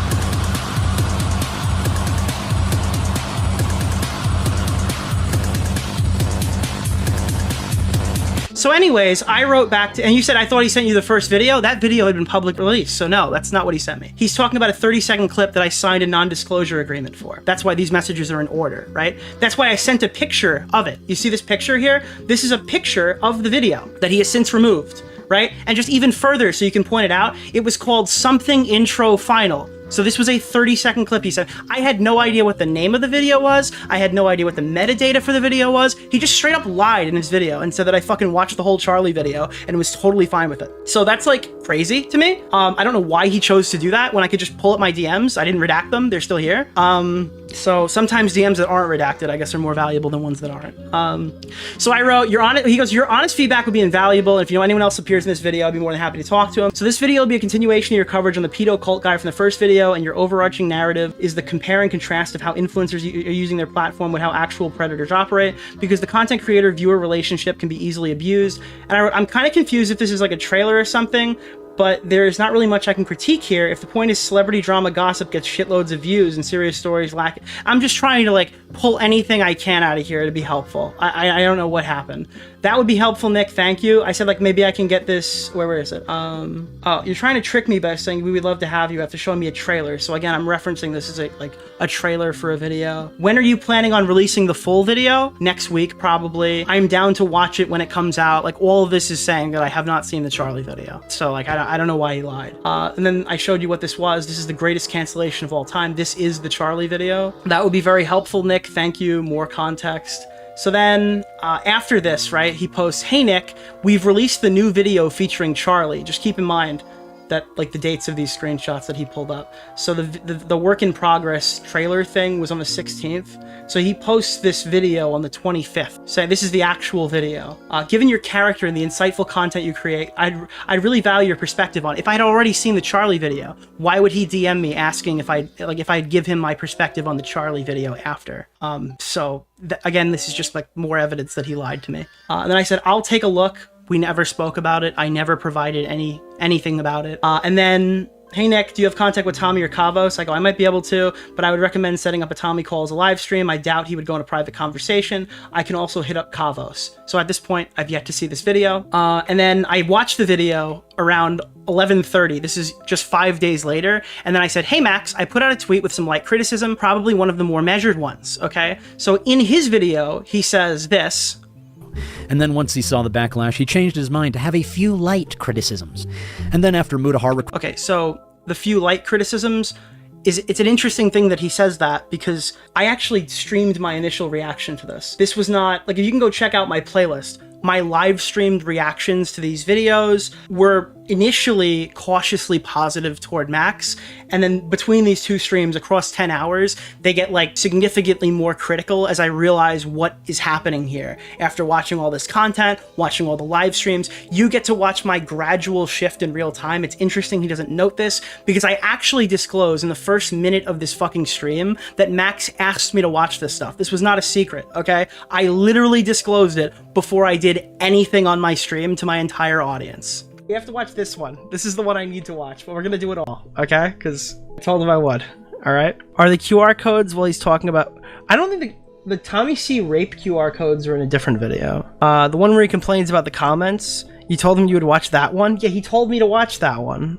That was the one that he wanted me to watch initially. That was like the your silence won't go unnoticed one. And then this new one was the one that he wanted me to watch to give him feedback or whatever. This is the Charlie one. It had already been changed to Sniper Wolf by this point, by the time I actually got to it, because I didn't get to it till fucking January, right? So I was like, all right, I'm gonna watch all these. Again, I skimmed through these videos. I had never sat down and watched them fully from start to end. Oh, from the last MamaMax update, there might be multiple vampires. Okay, dude, spoiler alert! Cats a flocking. What the fuck, dude? I didn't even know there were vampires yet. We didn't even get that far. Jesus. All right, so this actually at points in this video, I literally go in here and I start reading my DMs, and I thought me and Max were on good terms because, spoiler alert, we were. And I said like he wouldn't have a problem with me reading his DMs. This is January 4th. Question wasn't really... This is like 2 months, this is like a month or whatever after the thing came out. Good to begin with. Isn't that kind of the problem with this video? Like, you're finding out in real time why I don't like it. When you didn't get people on your side with the angle that you took after they were weirded out the last time, your response was to get mad and basically kind of threaten me in DMs. But that's besides the point. Instead of like change and adapt. Change your style of video. So I gave him some criticism for this. Now, what was Max's fucking response to this brutal critique by Nick DeOrio? Well, he actually thanked me for the live stream. He said, hey Nick, I haven't watched it yet, but I've been hearing good things about your stream. We really appreciate it. We'll be streaming tomorrow. Would you like to call in for a conversation with me? And after this, because keep in mind, this is now January 4th. He's saying that like, I snaked him on November 30th, just to be clear. We were good all the way through January, despite him framing it this way. Then he said, hey Nick, I'm catching wind of your newest stream. I'd like to formally request an opportunity to platform the survivors about their story. So this is now after my second stream, the one that was significantly, because at that point I was already pretty against Max. I was pretty solidified that this was an extremely stupid thing he was doing. Once he saw the backlash, he changed his mind to have a few light criticisms. And then after Mutahar recruited him to be his lapdog in the defamation campaign, he took a complete 180. And again, I didn't need Mutahar to come recruit me. I was already a vocal critic of Max's in the past. I was looking at this tentatively to see what would happen. And once I realized, on stream, you can go watch my reaction. You don't even need to watch like anything other than the fact, like, I live streamed my reaction to these videos. Just go watch and see what I had to say about it. It's all there for everyone to watch. And did everything in his power to make me look as horrible as possible, literally creating a video called This Video Will Make You Hate MamaMax. It's not like he lied to my face saying he's going to keep everything between us and then subsequently... So now he says I lied to his face saying that I would keep everything between us. The problem is, dude, okay, I literally believed this at the time. This is not me snaking Max. Hey Nick, I'm just catching wind of your newest stream. I'd like to formally request an opportunity to platform the survivors about their story and their thoughts on the drama. I don't even have to participate. I just want their voices to be heard. I'm confused. You want me to bring them on? That's correct. Max, everything I say from you here will remain private because I'm not trying to make the situation any harder or inject myself into actual content, but you need to get these girls help. The internet can't provide it. Find a journalist, get them a good lawyer, set them up for success. Please. I think you are wildly in over your head, something you haven't experienced before, and I don't want you to contribute further to it. I've been watching everything publicly for 10 hours across 2 live streams and my head is spinning trying to piece this together. I can't imagine how difficult this is behind the scenes. If I choose to continue believing you have everyone's best interest at heart, this was seriously a misstep. We have been contacting journalists and consulting multiple lawyers. The internet has been a sole source of assistance for them to date. Just to confirm, are you declining to provide a platform for these survivors? So at this point, I'm like, oh, okay. He just wants my channel, even though my channel was literally giving like 500 viewers. I go, yeah, man, I'm declining. I'm moving on from the subject. You have my permission to tell people. I told you I'm not pushing this or publishing this because I intended not to cover it anymore, okay? I wish them nothing but the best, and I hope they find justice against those who wrong them. My platform is no place to have that discussion. I'm an entertainer, not equipped to take a responsibility on. It's far from outside of something I can handle and do a good job at. Also, by the way, I hope you personally take my frustration and complaints as a wake-up call about how fucked this thing is, instead of just seeing me being loud and pissy as a direct attack. He thanked me. And then what's this? What happened on January 11th? It's the phone call where we all found out that Max was a fraud and not just for this allegation. So yes, after I talked to MamaMax on the phone and I had him an opportunity to grill him on his career and the things that he did, at that point, this went from I'm not covering this anymore to this is going to be the first video I release when I return to YouTube. And I don't see what the issue is with literally anything I showed in this video. I think this video is extremely definitive. The jerk wave, just to be clear, I'm not trying to toot my own horn here. The jerk wave wasn't that Mutahar got on a call with me. The jerk wave was me. I posted this video. This video is good. Every video that came before this did not have the interview in it. The interview in it was a significant piece. So I am not the joiner. I am very much so the person who exposed you. I don't appreciate being relegated as a side piece. If you want to say that me and Mutahar released on the same day and his video has more views, that's perfectly fine. Mine's the better one, though. And I was actually being completely honest and transparent. Regardless, I clarified Zach Haddad's fate in the subsequent video. So he just straight up lied. I think that everything he said there was some fucking insane lie to frame me as like a malicious actor who like double talked him privately behind the scenes, and it's just not accurate. This was the piece of criticism that I gave him on November 30th. This is when I apparently switched sides and backstabbed him. I said the major issue I have with Max's recent content is that he didn't need to take such a weird angle. Max appears to be investigating an online werewolf leviathan pedophile cult. That subject alone is insanely interesting enough to carry its own like an online discussion. I think there is criticism to be made about how serious issues are often under-discussed, while redundant, meaningless drama fills the airwaves. I also think that Max's stylistic pedophile investigations are not a good solution to that problem. It makes me take them less serious. I understand why people like Critical were turned off by Max. I understand why Tommy hates Max, and I understand why other content creators stop picking up the phone after pick a side. It feels fucked up to put Charlie in a pedophile exposed video themed around occult messaging and surrounding massive YouTubers with imagery next to child sex cults. Anyways, that's all I have to say right now. I told Max I'll be reacting to the recent one on stream when I upload. Maybe I'll give the entire series a look. We actually chatted a little while ago. So I think this is fine. I don't know what I did wrong here, and I don't know what he's even trying to argue. So I hope that kind of clears up the Nick DeOrio segment of this video.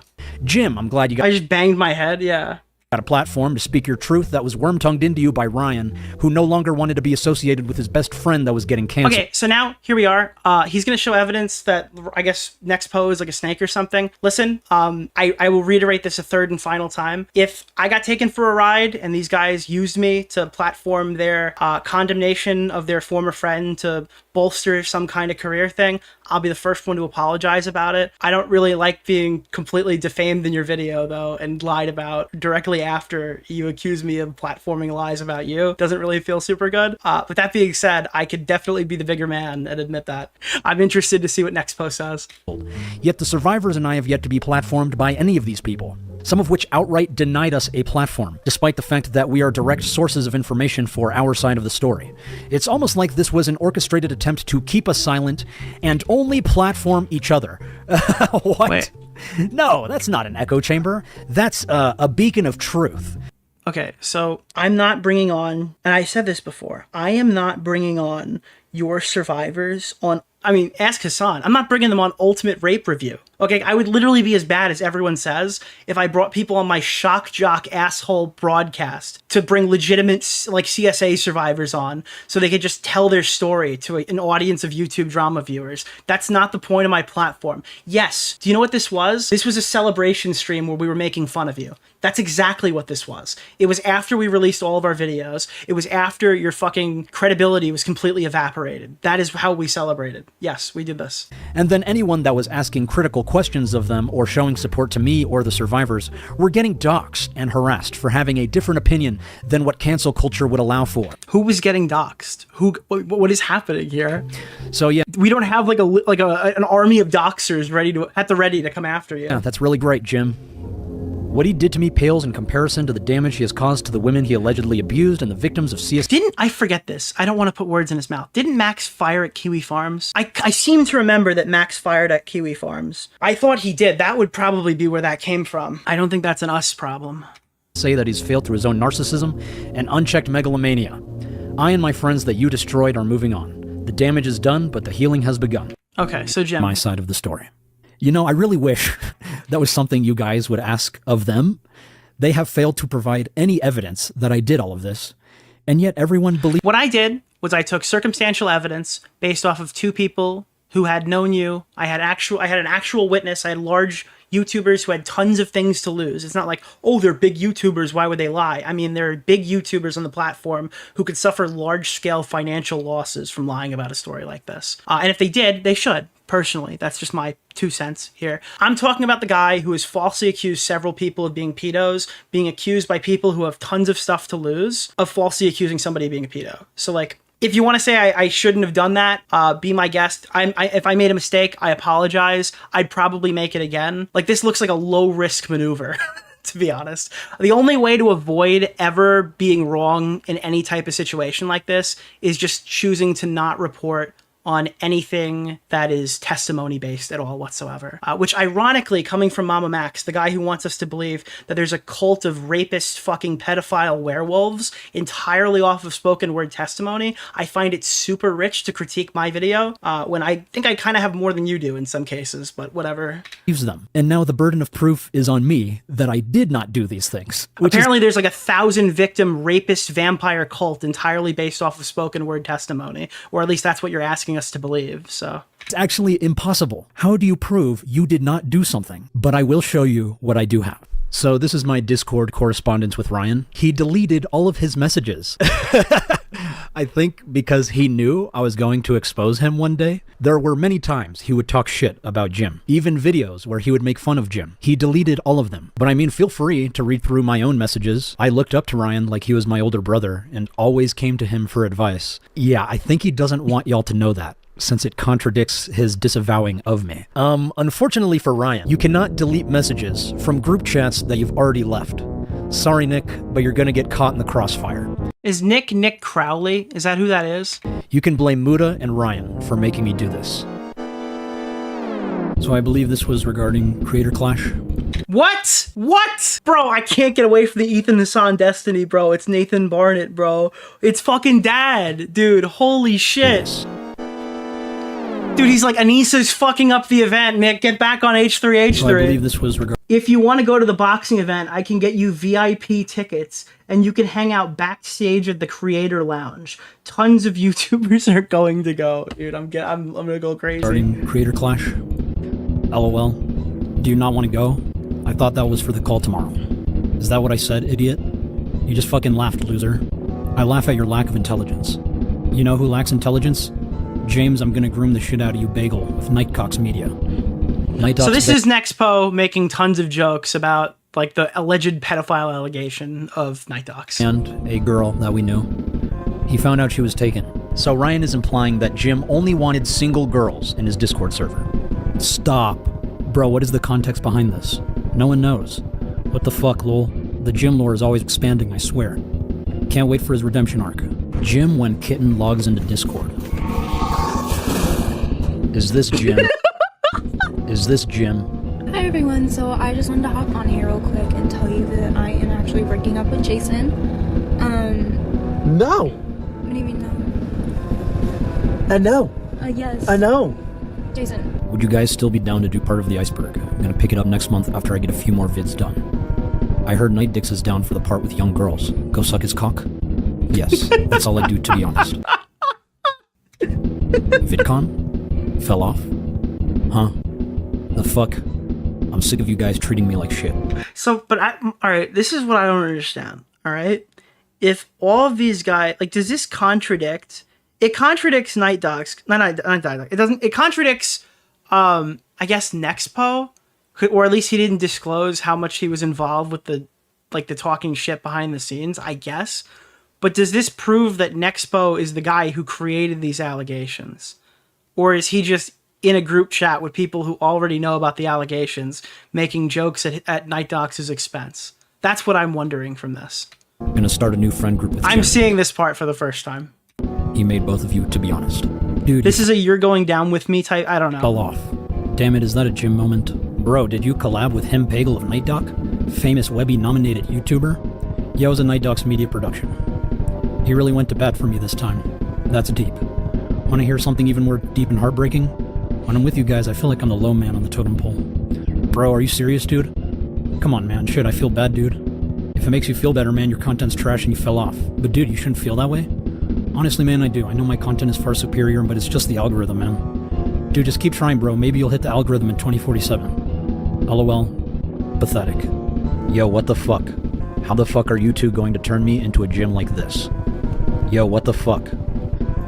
So just for context, this is a group chat. Glink invited Ryan and Jim too. CancelCon? Is this for Lightwave? And Ryan would often Augie! make fun of Jim for wanting to go to events that we were invited to. Let's play a game. Spot the Oh wait, I think I was in, that's the fake VidCon chat. I think I was in that. Lamau. You inconvenience me, consistently. In other words, when we make a podcast. You tell me, slut. Whenever you're ready, we brainstorm names. We include Nick and Jim. Fuck no.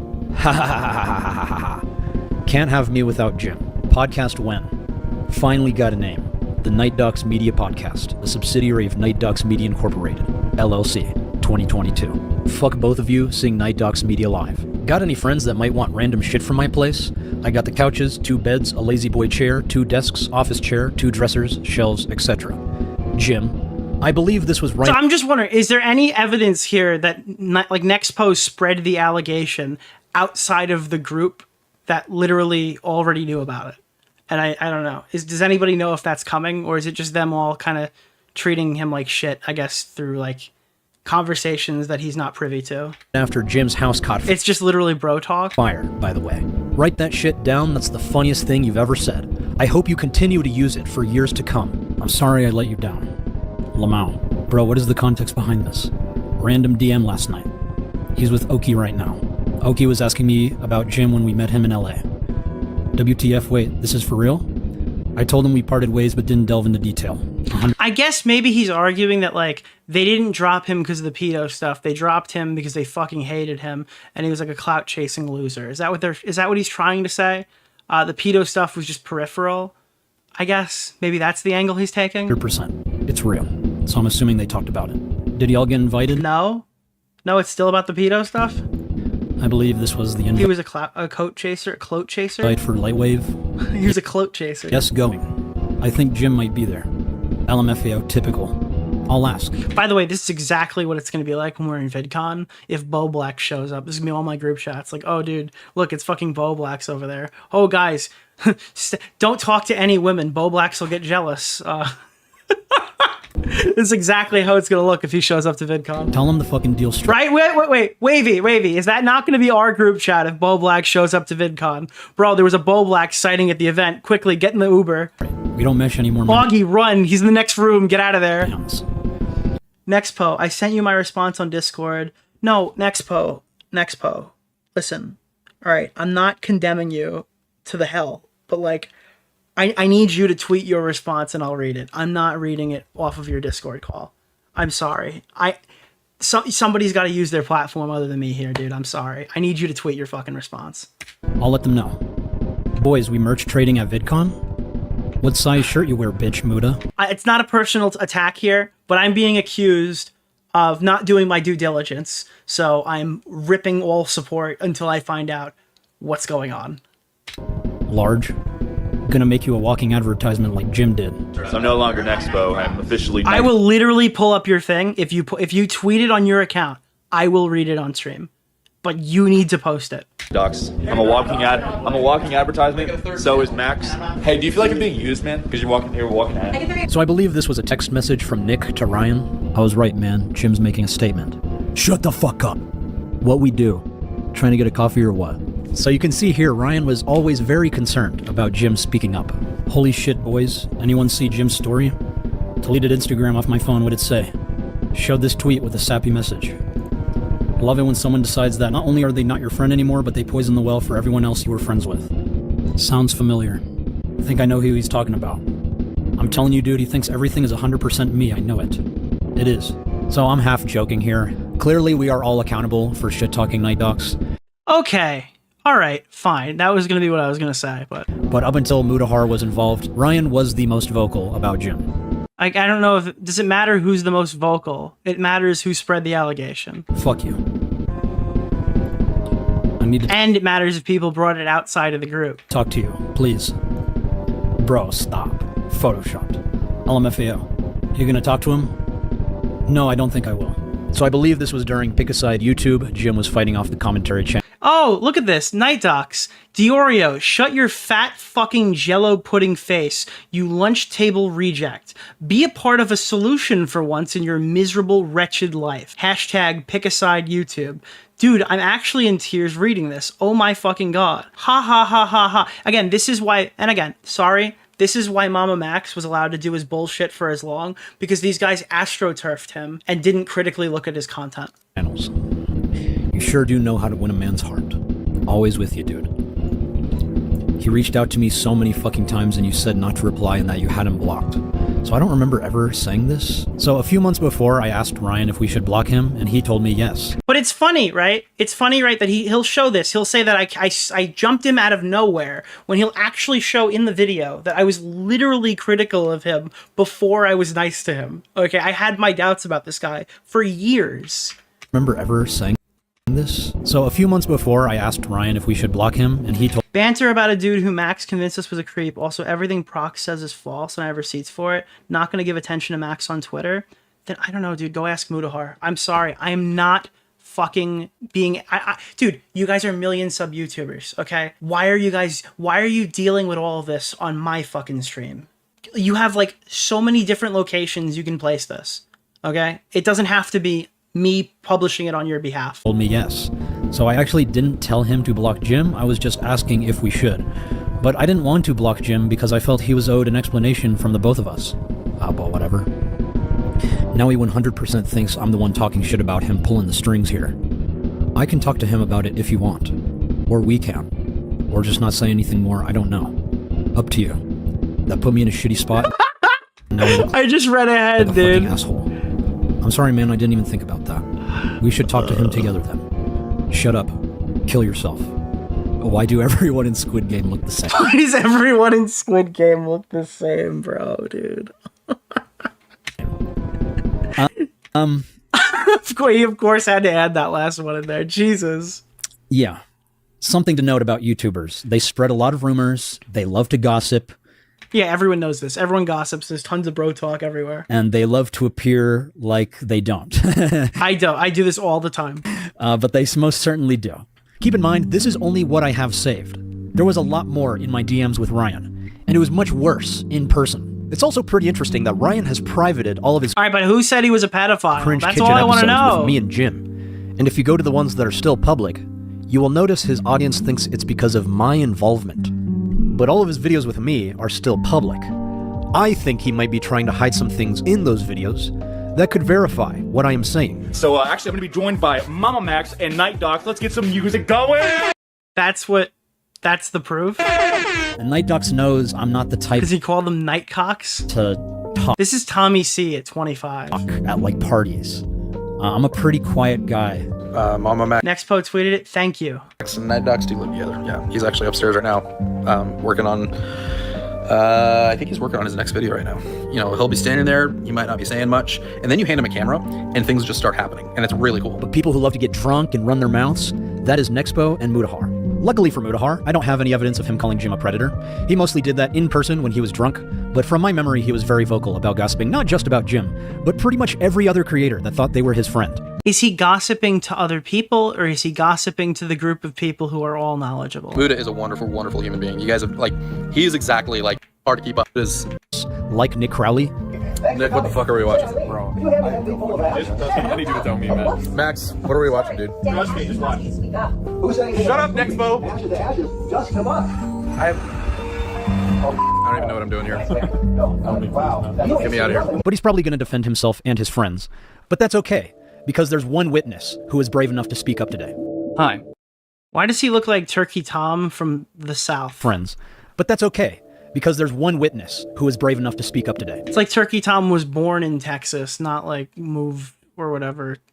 Hi, I go by Prox. I'm here to provide a new perspective on the relationship between Max, Ryan, Muda, Nick Crowley, myself, and Jim. Specifically as a witness as it pertains to the allegations from Ryan and Mutahar that Max destroyed Jim's character. Before I get into the main topic, I want to give context on who I am and why my perspective is important. I've been involved with these guys for over 5 years, and I have firsthand experience. Like, if I get a screenshot of MamaMax calling this guy Cox, does that just, like, dissolve the story? Like, dude, here's my fucking cameraman, Cox, dude. With many of the people and events I'm going to talk about. Oh, shit, dude. No, disregard. Here's a brief rundown of the projects I've been a part of. On April 27th, 2020, I was a part of Ryan's project called Ben Drowns Again. Part of Ryan's project. Need to take the. So this guy knows a bunch of people, and he's involved with this. On July 29th, 2022, I was a part of Muda's video titled The YouTube Disaster You've Never Heard Of. I wish I was never part of this mostly negative video at all. And shout out to Prox, by the way. On April 7th, 2021, I was part of Jim's video titled This Video Can Physically Attack You. I've never been a part of any project that was specifically for Nick Crowley, though we did hang out a lot behind the scenes for Okay, so he knows people. And so on. Now that I've established my history with these guys, let me start from the beginning. The story begins for me around August. I know, I'm going to check. He said wait till the segment is over and then check it. So we're going to get to the end of this segment. And before we get to the Mutahar segment, we're going to check it out. Of 2019 when I first met Max. This was shortly after he released his video covering Kanye Quest. Ryan would notice the video and collaborate with Max on the same topic a couple months later. It was around this time, in early 2020, that Max and Ryan would become good friends. Nexpo, why did you tweet a mega file? I mean, that's fine. But, like, that's kind of funny, you know? Because, like, the mega folder, he responded to MamaMax in a format that Max is banned from using. That is kind of funny. Max messaged me about a new collaborative project he was going to be a part of that Nexpo was filming. Like, Max literally cannot respond to this. He's banned from the site. Which wasn't too far from me. I believe it was the night of April 25th that I drove over to Jim's house and met Ryan and Jim for the first time. Dude, it's evidence.pdf. Where we also pranked Max before he showed Link up. it, it's on his Twitter. Which one should... How do you feel about the current health crisis? Yeah. Filming for this project, which ended up being Ben Drowns Again. Look it, it's Nexpo. It's Nexpo from YouTube. Was fun and went smoothly. Most of the time. Ryan was arguably taking this project more seriously than anything he's done before. He gathered several creators together to film a real-life storyline of sorts. Therefore, when Jim tried to share ideas with Ryan, on and off set, whether it's an extra scene there, a drone shot there, etc., the response from Ryan ranged from warm reception to downright frustration. Not too long after the project started, Ryan would voice his frustrations to the rest of us, without Jim being present. A good example would be when Jim would fly his drone over the woods decently far away to get some B-roll, before almost entirely losing his drone and panicking about it for the next hour. This was a detour that caused another delay. Okay, so he was annoying to work with. Doesn't, but overall, I argue that most of what Ryan was... Is anything about this Prox guy's story going to talk about Jim being accused of being a pedo? Or is this more like, we didn't like him in our friend group? Because I don't know, I don't really care. Complaining about boiled down to Jim's mostly harmless suggestions and criticisms to him, which Ryan just couldn't bother to be more patient about, regardless of, again, how much of an asset... Yes, it does? Okay, well, I'll slow it down when we get there. ...that Jim was to the project. Behind the scenes on this project was the beginning of a long era for Ryan as we knew him personally, one that was fueled by contempt for Jim. You can absolutely bet that Ryan had a list of complaints after every one of these videos, which he of course started to only share with Max and I, since this was a continued outlet for venting his frustrations about working with Jim. You know, forget the fact that Ryan and Jim have a longer history together than any of us. Forget the fact that Jim sourced an important location and actor for the film, along with being one himself. Also, forget the fact that Jim made an entire score just for this video. Despite how useful Jim was to this project, Ryan just wasn't having it. Ryan's lack of consideration for Jim would only get worse from here. After filming for Ben Drowns Again concluded, Neff and his partner went home and it was down to the four of us for the rest of 2020. Max started living with Jim for a few months and we would all continue to regularly collaborate, with videos like strange flyers around Portland, Oregon, the Randonautica video, the rabbit hole video, the cringe kitchen episodes, which all featured NightDocs at this point. Yeah, I used some of these in mine. Very interesting. When I was at the house, and oh yeah, the kids chat video, where all of them, including Muda, collaborated and made their own video. Very interesting. What I was mainly up to around this time was just hanging out with everyone off set. We'd go to restaurants, bars, stuff like that. Are you enjoying your Coke? Okay.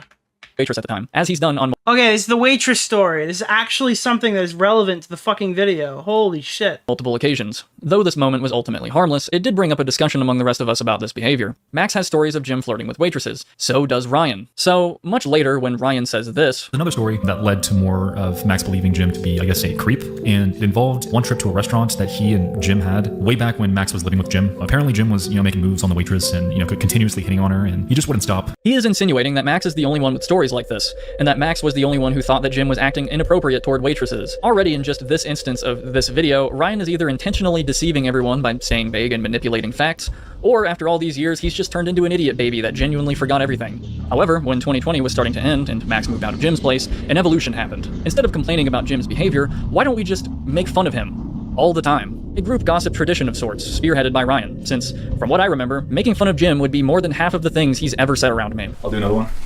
I don't mean to be a Jim, but... No, dude, go ahead. Ryan would come over when Max and I were hanging out at his new apartment, busting in and saying shit like, "Yo, is this NightDocs?" This is literally Leafy and Turkey Tom had like a baby. Go ahead. Ryan would like if Leafy got pregnant with Turkey Tom and then shot out a kid. Come over when Max and I were hanging out at his new apartment, busting in and saying shit like, "Yo, is this NightDocs media production by Jim fucking Pagel? I'm gonna groom the shit out of you. Out of the darkness, we can all find light." Ryan would also make fun of his videos. One example that I remember Ryan religiously making fun of was Jim's new character at the time, Noctis. He made this character because in the rabbit hole video prior... Oh yeah, this is where we go too far, guys. We all have extremely gay... Oh, sorry, pejorative. We all have extremely fucking cringe characters that we hunt pedophiles with together, but this guy has colorful lights on his body. Ryan donned his rabbit persona, and it was clear that this character was in a group with Max and Jim. So Jim probably thought, hey, I should make a cool character of my own. However, he was already fighting a losing battle, because the whole character thing was only cool when Ryan and Max did it. He also made fun of this. I don't play by the rules. Wait, what the fuck was that, dude? Augie RFC's in this video? He also made fun of this. Dude, Augie's in, dude. Everybody's here. I'm not worried about you. And so many more.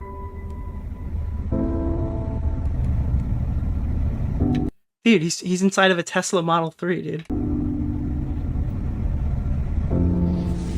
What am I doing?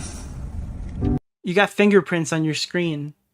You should use like a microfiber cloth or get an anti-fingerprint screen protector. I agree, brother. What are we doing? You see, Ryan may look like a calm, calculated, and almost mysterious individual on camera. Why? Because he's red? Look how mysterious he is. He's red. Camera, however, he's a huge shit talker. He's also very impatient and quite condescending. In fact, just about every conversation I've seen Ryan in, he's always in the center of it with the loudest voice and the funniest jokes. A big ego only trumped by one other guy I know. Ryan's college jock bro behavior would only be compounded with the introduction of Nick Crowley to the group in March of 2020. I don't believe that. I don't believe that Mudahar is a big ego.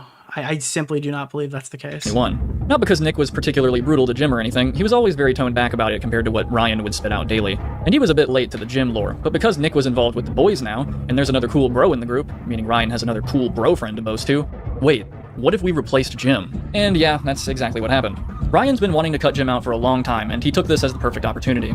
As of March 2021, this is the last month I can find collaborations with Jim and the rest of the group. Stupid. And then there's my video, which appears to be the actual last one. However, it was also filmed in March. It wasn't just some big coincidence that Jim didn't appear in our videos anymore. It was indicative of what was happening behind the scenes. Meanwhile, the rest of us continued with collaborations, hangouts, and all the usual stuff with nothing notable until January of 2022 when we met up with Muda in Houston. This is where I met him and Jen for the first time in person. At this point, Muda was becoming much more involved with the group, or more specifically, Ryan. Nothing too notable, except for Ryan, who wanted me to tell my Jim waitress story to Muda and Jen personally. And by this point, it wasn't uncommon for him to encourage others into talking about their own experiences with Jim. Why? You should ask Ryan. At this point, though, Jim wasn't just gone, he was still trying to keep touch, which we didn't. And he was rightfully Dude, Harley TBS, bro. upset about this. We took this is just Mean Girls, bro. Kindness for granted. We slowly phased him out, and then we dumped him. And the fearless leader of the boys, the ultimate Jim aficionado himself, was happier about this than anyone. If the other guys in the group were forced to tell you the truth, they would tell you something similar. So, that's what happened to Jim. In conclusion, there's a lot more I want to say, but I also wanted to keep this testimony brief. I don't know who exactly spread rumors that Jim is a predator that abuses his kids, because I wasn't at VidCon 20. Okay, then I don't know why I watched this. 2022. I don't know why I watched any of this guy's testimony. Where these rumors. The only thing that matters, whether he's a bad dad or he abused or he fucking, I don't know, some fucking pedo shit or whatever. That's the whole fucking allegation. Started. I can only tell you what I've personally witnessed, which seems to be the opposite of the picture Ryan and Muda want to paint. They pinned this on the one guy who still wanted to maintain contact with Jim at this point. There's something clearly wrong with the mainstream narrative. Based on everything we've just covered, I'll let you be the judge. Jim deserves to know the truth, and he's long overdue for an apology. Jim, I'm deeply sorry for the way I treated you, and how we all treated you. You deserve better friends. Alright, we're rolling. Okay, so I'm gonna say go this time. I'm probably gonna be like... I think the answer is Jim got fucked over. Jim got fucked over. Everyone kind of agrees there. It's a bipartisan issue. It'll be easier to catch up and all that stuff. They're all just fighting over who was like a shittier friend. Oops. All right, can we get back to Max? Much more I need to say. I'm down to talk if you're up for it. I miss you, man, and I hope you can walk away from all of this stronger than ever. And no matter how much fire you come under, remember that you're Jim fucking Pagel. Bulletproof. Wow, thank God it just took this controversy for you to restart this friendship. So Max, how does... Again, I don't think he becomes friends with Jim again if he doesn't get fucking destroyed for getting outed as being a complete fucking fraud. Let's see. All right, I got this is regarding Max PDF. So this is the statement from Nexpo. Nexpo has just posted this on social media. Again, apologies for giving you my honest answer that I was not just gonna pull it out of my DMs. I need you to post this on your social media. I appreciate you for doing so. I will now check it out.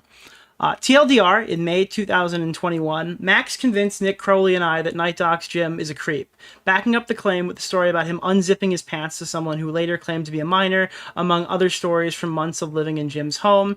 Every DM of mine that Max displays in this video is well after this point in time.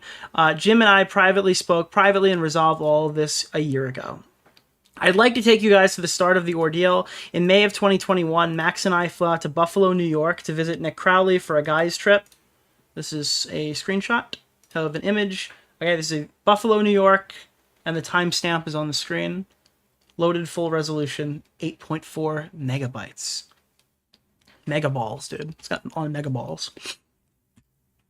It was mostly unremarkable. We filmed our Twisted Tea video for my side channel and checked out Niagara Falls and rock climbing. I don't know if I need this. Do I need this? Yeah, we don't know if this is actually... It's an unlisted video from 3 years ago. Oh, God, I just fucking X'd it out. I'm seething. I'm actually fucking seething. I'm a professional streamer with, oh boy, decent amount of concurrent viewers. I am so bad at this. Where is this? Boop, there it is. Okay. Alright, and then check out Niagara Falls. So this is gonna be like a picture of them at Niagara Falls. Ah, look at you guys, seeing the falls. One night we were there, we were laying in bed around 1 a.m. in the dark. You could not resist. It's framed like an Nexpo fucking spooky tale. You could not resist. One night we were there, laying in bed around 1 a.m. in the dark. It was one of those late night, heart-to-heart conversations where we all just air out our thoughts. It was here when Jim was brought up by Max, and this is where the entire Jim is a creep narrative began. Nick can corroborate this, which he supposedly did in love the Nexpo voice, thank you. Supposedly, Papa Gut saw Nick Crowley corroborate this, so that's another YouTuber who is saying this happened. So how do you feel about Jim? He began. By this point in my personal relationship with Jim, we had our grievances. Unfortunately, diving into them in specific detail is something that I do not feel comfortable with. But the point here is, Jim is not a saint. None of us are. And Jim had allegedly done a handful of things during our friendship that I still have a hard time believing. None of it was friendship shattering. But it didn't change my perception of him, and most of this is what I shared. Nick Crowley had been around Jim for about 3 days in person and witnessed some of this behavior firsthand. Curiosity about this is what Nick mainly expressed, and then came Max. So for months throughout 2020, Jim had opened his home to Max since he needed a place to stay. Compared to myself, Max had a much more intimate look into Jim's life than myself or Nick, so what he had to say felt credible. At the time, I believed Max at his word.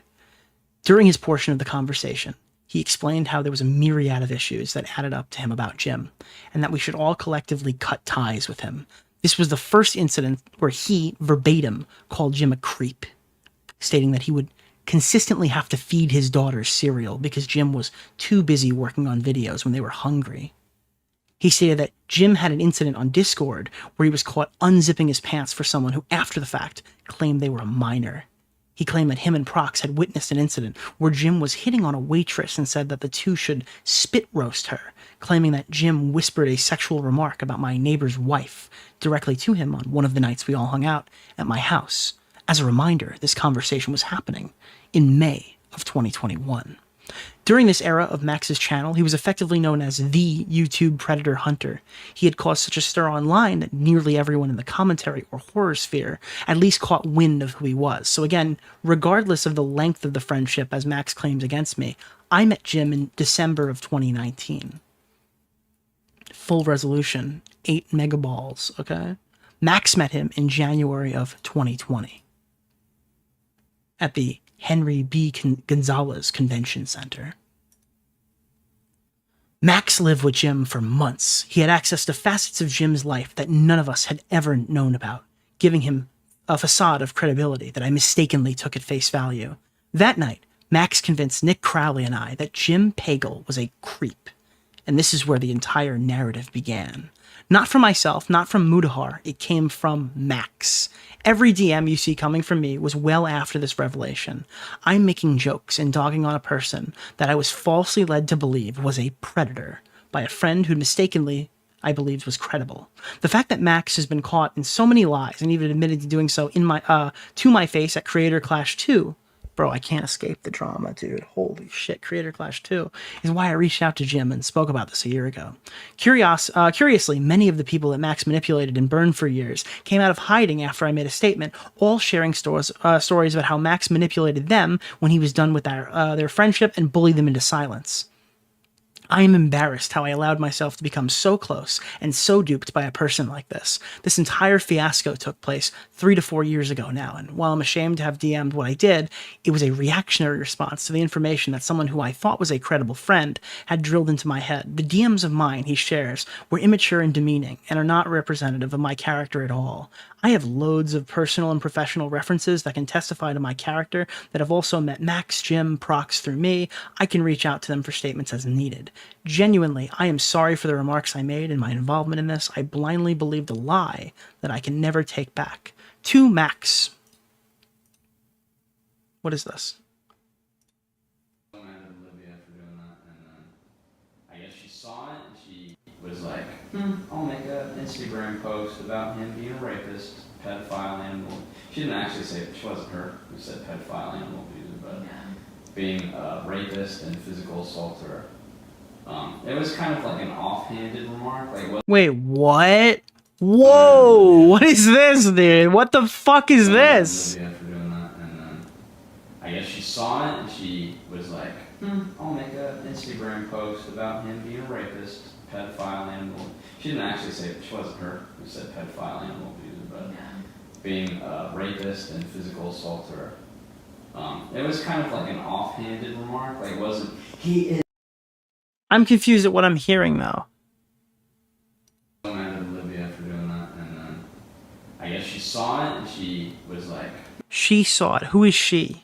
I'll make a Is that Olivia? Instagram post about him being a rapist, pedophile, animal. She didn't actually say, she wasn't her who said pedophile, animal abuser, but being a rapist and physical assaulter. It was kind of like an offhand. All right, maybe he says what it is. I don't know. I'm not understand. Factually, you planted the seed. Factually, you in DMs is very different than you in person. You know that you and Prox were vocal about Jim. Prox, I found this while digging through some old things today. Good times, brother. Would love to chat again sometime. A bit unsure where to fit this in my statement, but this came from Prox after my public statement about Max last year. I'm not entirely sure why his sentiment toward me has suddenly changed. Oh, most of what he claims about my character is untrue, and anyone who met me can verify this. Okay. Gotcha. I will get this to you in a couple of days. I also wanted to apologize for any bad memes in the past, like something being irritated, you being busy or some shit in the past. I don't remember exactly. No worries, man. I completely get it. I tend to get overexcited about stuff and don't think this through, for sure. No problem, man. Thank you. Don't gotta put me in anything either. I'm no Jim, so... Yeah, again, I think this whole friend group just probably bashed the fuck out of this guy. Prox here referring to Jim's past behavior, wanting to be included on camera in every project we collaborated on. I nearly always let Jim do that because he was my friend, with the example of street flyers around Portland, Oregon. But yeah, he was pushy, and yes, I did complain about it from time to time. Point is, Prox would cold drop Jim's name as well. Okay, I mean, I assume that they weren't going to show examples of them doing it, but it sounds like this was a thing that people did. ISTFG. If Jim finds out about her 100%, he'd bring her home. What is this? What the fuck? Hold on. Yeah, man. Okay, let me read this. Oh yeah, I was wondering if your plans for this after hours channel you made. I'm super down, dude. If things pan out, I should have time this week for shooting and all that. Also, the AH thing can tell you when I get back home. Currently on Panda Express run. No problem, brother. You need those lines very, very soon today. Also, I want to warn you that problematic ghosty girl is now residing in your server. If you don't know about her and what she did in Max's server, I'll let you in later. Just sometime tonight if possible. What happened? Yeah, I'm gonna get it out tonight. Not saying this is 100% gonna happen again, but TLDR, she was roping in a lot of guys on Max's server, getting nudes, collecting simps, and investigating a ton of sexually questionable shit with those members, including to a short point, and I end up having a large credible report from multiple people to get her banned from the Max's server permanently. What the fuck? She manipulated a lot of Max's male mods too, and I completely avoided them and went straight to Max about this weird behavior, which Max is already kind of aware of since she was being weird with him. I can alert the mods right now. You should at least warn them about this. Max and I can tell you a lot more about this. People like Blank should already know about it. This is the girl. I suspect she got close to me because she picked up that I was good friends with Max, and she may do such things with other members or Jim or whoever the fuck else. If Jim finds out, he would 100% bring her home, which is incredible bad news for us. Yeah, so I mean, everyone kind of thought this guy was overly sexed or whatever. What's happening here? Both of these people are known for using AI, and if he didn't publicize it, it's kind of weird. I don't think we should trust either person. That's your metric? That's how easy it is? I just find a position where they used AI one time, and we could just ignore their whole story? Fuck, dude, it's over. We got him. Perhaps they'll come forward one day. P.S. Here's a link for Cringe Kitchen. It was privated because I want zero association with you. And here's a link to your ordinary DMs I had with Prox during our friendship, contrasting with the way that my character was portrayed. Consolidated additional file for folder for posterity. So I guess that's all the All right, hold on. I'm going to just take a shot in the dark here. Nexpo, can I call you? I want to know what this video is, and I don't understand it. And I have a question. I'm not going to fucking like super grill you or whatever. If you can answer the phone, I would appreciate it. Open the link. Oh, okay. So this is more. All right. What do we got here? Okay. Timeline photos. Squid Game! I immediately went for it. He commented on my teaser. Holy shit. Where the fuck is this teaser you keep talking about? My Patreon. Holy shit. Send. Patreon MamaMax. The purpose of the screenshot is to verify that the M account belongs to Max. Hold on. Let me close everything else. Boom, boom, boom, boom. Boom, boom, boom, boom. All right, I gotta read it in order. I can't have fun. There's no fun for me. Prox and Nexpo. Oh my god, there's a lot here. Okay. Prox and Nick Crowley. Squid Game, timeline photos. These are photos that establish timelines. Context.png. Hold on. Nexpo, would it be cool if I call you really quick? I need you to walk me through this. I need to know what I'm supposed to look at. Because I have a main question. Hey. Yo, what's up, dude? Okay, I apologize for making you tweet this out, but I wanted it to come from your account. I didn't want to be the sole vessel for this knowledge, so I appreciate you doing so. Hang on. I was on a walk. Hang on 1 second. Let me get to my setup real quick. Hold on. Yeah. Because this is confusing. Actually, hold on. If he comes back, chat, tell him okay, 1 second, Nexpo. I am going to take a piss before I talk to you. Give me 2 seconds. Oh, okay. Well. Don't go on any insanely racist rants. I'm letting you control the stream for like a couple of seconds. All right. I'm not even watching it, but okay. Okay. Well, not watching it currently. I was before this call. Hold on. I'll pull it up. Well, guys, guess it's just me now. So.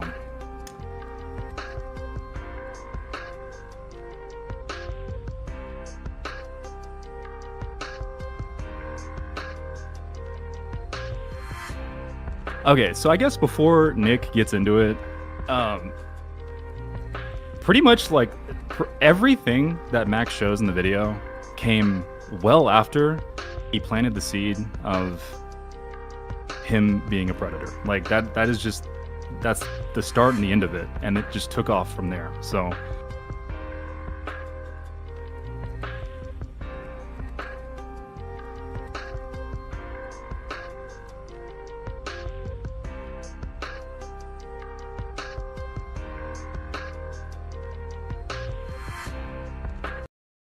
Sorry, I'm back. sorry, no, there's so many chat. I don't know how you do this live, bro. It's like crazy. I'm so yeah, I know. It just so many practice. comments going, man. You know what's on slow mode right now? They have a 3-second timeout. Are you serious? Oh my god. All right. Well, good to talk to you, I'm man. super fucking confused here. So, when on your timeline did Max tell you and Nick Crowley? So you're saying this happened in 2021 that he was a creep. Yes. Yeah, 2021, he told us he was a creep. We had the late night talk. Max was going off about remarks that Jim made about my neighbor's wife. He was going off about how he needs to feed his kids because Jim doesn't feed them when he makes videos. He was going off about the spit roast thing. He was going off. It was just a bunch of stuff that I put in my document. But if that you, is if when you that guys happened. all thought he was a creep, then why didn't you guys cut him off sooner? That's my question. Because this seemingly went on for a while, and it was kind of just like a friend group ribbing thing. So like he was being weird with waitresses. He like exposed himself into what was later supposedly a minor. Here's the thing, bro. Okay, so there's a lot that's been left unsaid about Jim. There is a lot that Jim has done, like I put in my statement, that I had personal grievances with him already. Him and I have hashed this out already in private. If other people want to come out and reveal those things, that is not my place to do so. But there are things that Jim has done that they're not necessarily friendship ending, like I put in my document, but it did change my view of him, and that's just the fact. So there were no pedophile allegations about Jim until the night that Max started filling us in about all this stuff. And then we knew. Mm-hmm. So from then on, it just became open season, like just dogging on this guy because dude, Max convinced us that he was a creep, and that's it. But Max is like a pedophile hunter too. So but didn't that give you any sort of like, hey, this guy hunts pedophiles, but he thinks this guy is one, and he lived with him, and like, I guess at that point, weren't you like confused about like Max's character, why he'd be around someone that he thinks is a pedophile? That's a good question. Yeah. I just don't know what was happening. It seems like everyone kind of thought they had like a pedo in their friend group, and they were all just bashing the shit out of him. Yeah, I mean, the point blank is like, it all started. This whole thing started. Like, I have DMs from immediately before this trip. I'm sure he's gonna probably bring them up one day or whatever. But I have DMs from before this trip. The most recent Cringe Kitchen released like a month or two before this trip. I was friends with Jim. I was not as like best friends with him as I was originally throughout 2020, but I was still friends with Jim all the way up to till this trip. We had our grievances. They were personal. I kind of, distanced a little bit because, like things happen in friendships. No one's perfect. But then this night happened where Max dropped all of this shit on us. And then I was like, okay, I trust you. Let's cut him off. Like that's where that started. So it's confusing where he makes this video. So I put my statement out last year. Jim and I hashed this shit out. I tell him about everything that happened. And he's aware of this. He's aware of all of this. And then Max digs up all these DMs that I've already talked to Jim and addressed with Jim about. So I'm not understanding what his goal is. Well, with this video Max's besides angle that trying he pull wants me to down give with is him. to say that like you're the guy who spread this allegation, because it's currently the issue. Max has the ability to do this because this was all verbal conversations. So he's kind of Yeah. saying no, you. That's his big response, is that you were the Yeah, that's- masterminds behind it. You were the one who spread it around. So it's really Prox and Max's word against yours and I guess Nick Crowley's word, because I guess he went It's on kinda and publicly crazy. said it. It's kind of crazy because when Prox's section came up, I was floored. Prox and I were friends throughout the entire time I knew him. So him coming out and saying these factually untrue things about me is like, it's crazy. I was like, oh my God, like that immediately told me that Max is being malicious here, like legitimately. And Prox, I don't know if Max paid him. I don't know if Max got into his head. I have no clue. But 5 months after I put out that statement with you about Jim, Prox sends me that, or when I was condemning Max also, Prox sends me that, and he was like, "Good times, brother, miss you so much." And then a year later, here we are. And I'm like, Prox, what are you doing? So it's like he's literally, it tells me that Max's whole goal with this video is to just completely do a complete character assassination. Like, every single DM he pulls up was well after the revelation of Jim being a creep and me blindly trusting him, which I addressed a year ago on stream or with you and Lyric's stream. Like that is the fact. So I'm readdressing this. Like, yes, I should have reached out to Jim back then. Yes, I know. I messed up and I'm sorry. Like, that is on me. But Well, I him guess pulling people are up these kind of DMs freaking out more because it seems like, well, they're now seeing how involved you were with like the background angle of it. Because Jim is portrayed as this victim of Max, and like, if you're telling the truth, and if Nick Crowley's telling the truth, and Mudahar is telling the truth, that Max spread these allegations that he's a bad father, he's now gone back on them, and he's saying that he didn't believe that at all in his new video, Right. and like that he was a pedo or whatever. The argument is that you guys contributed to like pushing him out of the friend group, and that wasn't really portrayed well in the interviews that we did on my channel. I guess that would be my best takeaway from that. If I could go back in time and redo my interview with you on your channel, I would. I was like, I had like no sleep that night. You and I were like talking the night before, and then I woke up. I was like completely out of it writing that, which that's on me. That's no one's fault but mine. But point is, like, yes, there were jokes that were made in our DM friend group. That is a fact. Like, I have always been a big jokester. I always banter with my friends. Like, that's just how I am. I don't know, man. I just like to joke around. But whenever this came out and time went on, I don't know. Jim became the butt of the joke to me. I don't know. Like, I was dunking on someone who I thought was a predator. Like, I'm sorry.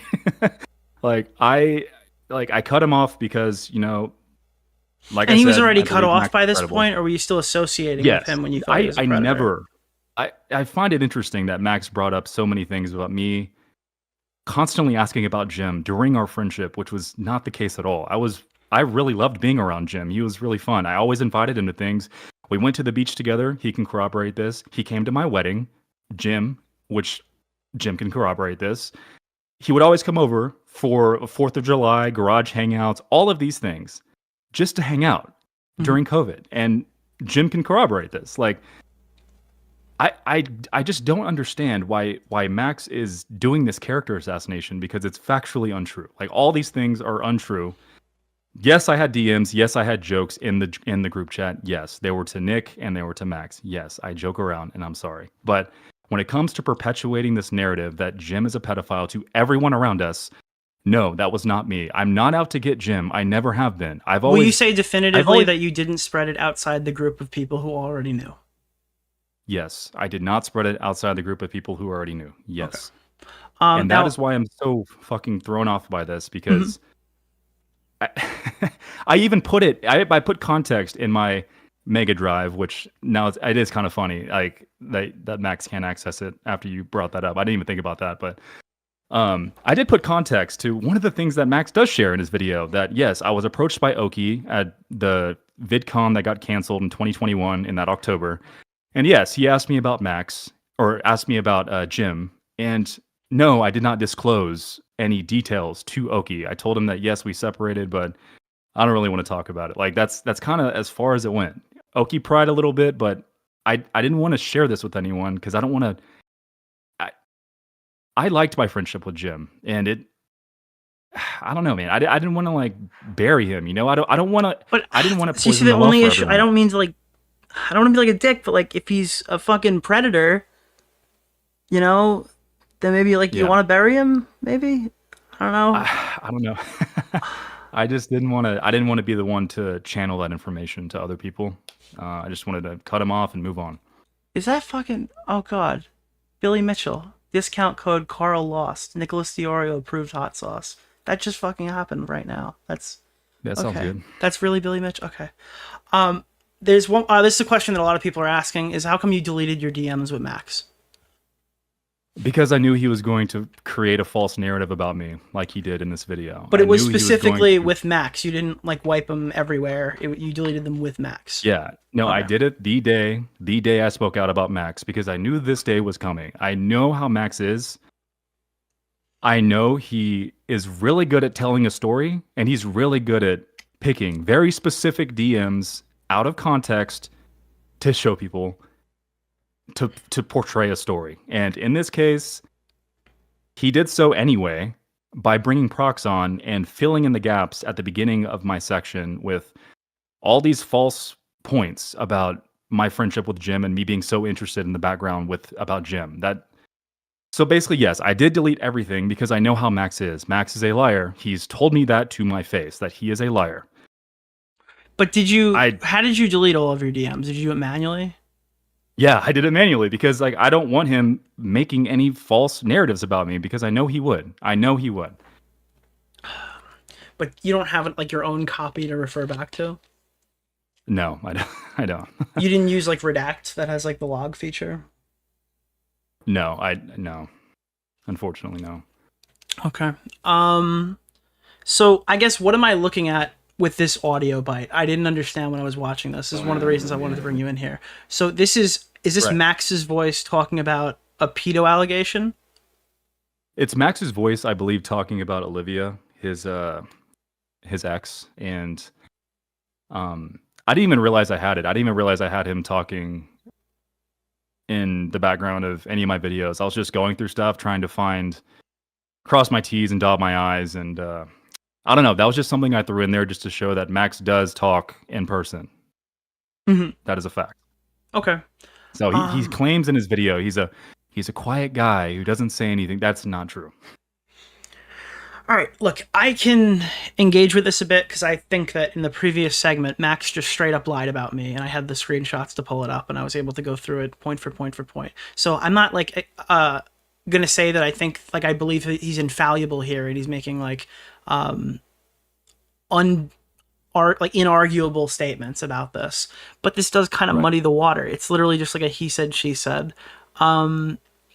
So Muda says he heard it from Max. Nick Crowley says he heard it from Max.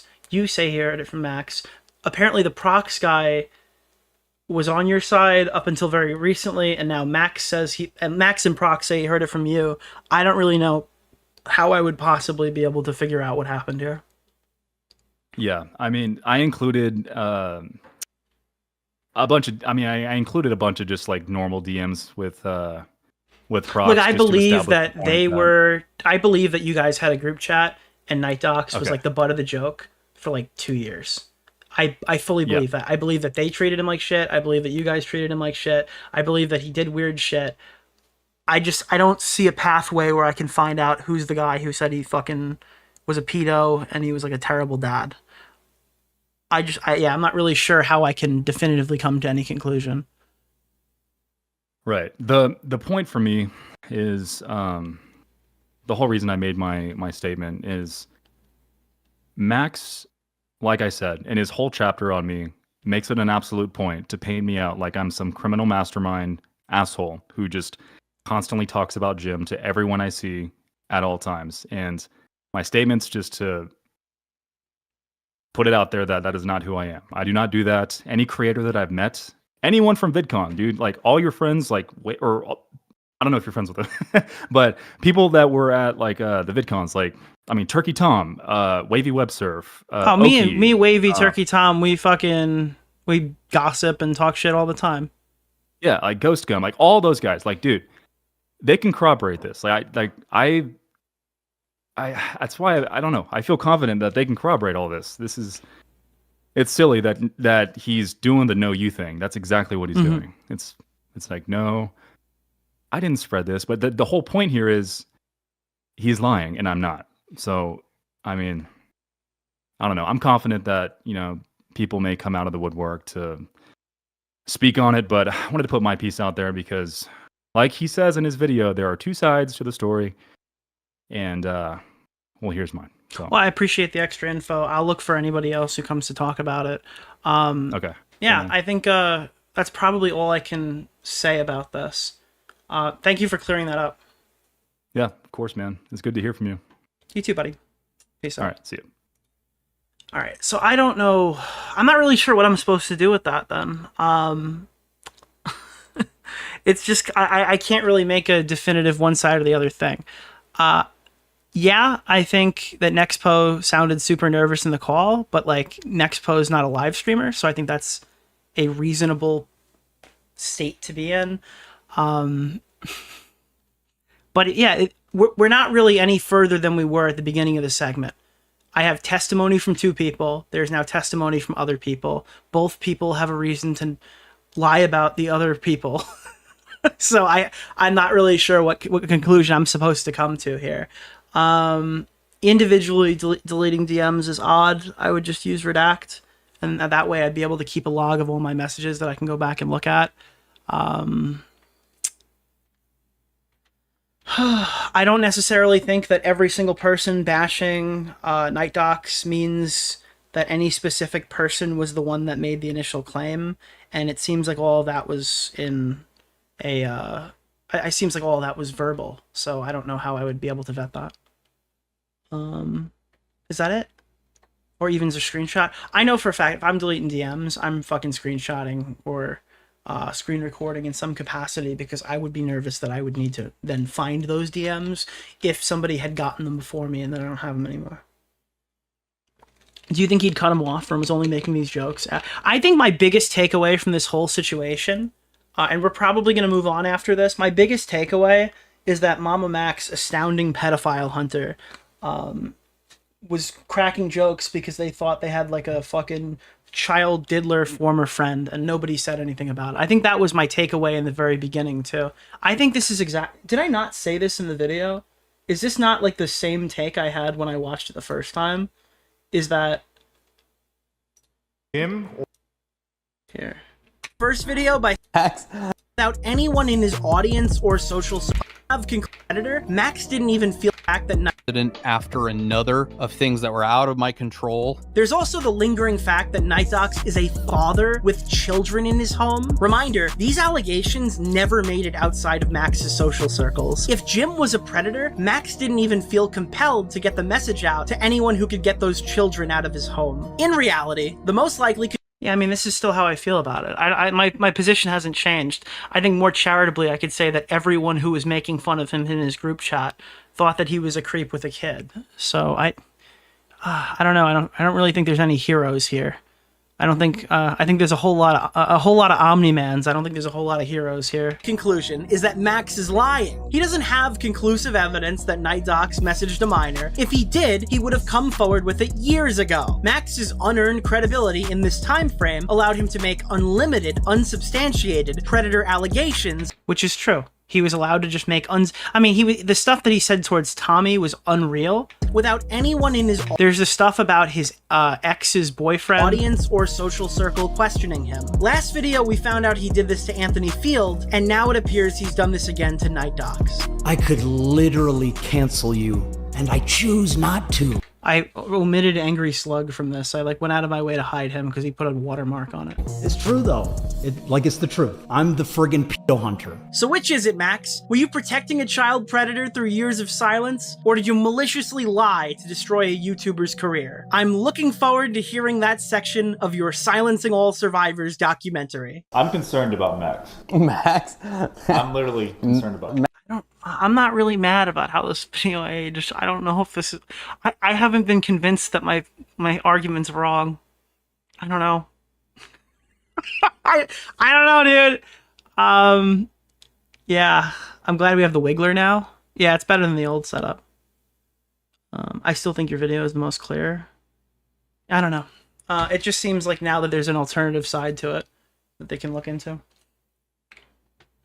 Does it feel to have... Well, I platform both now.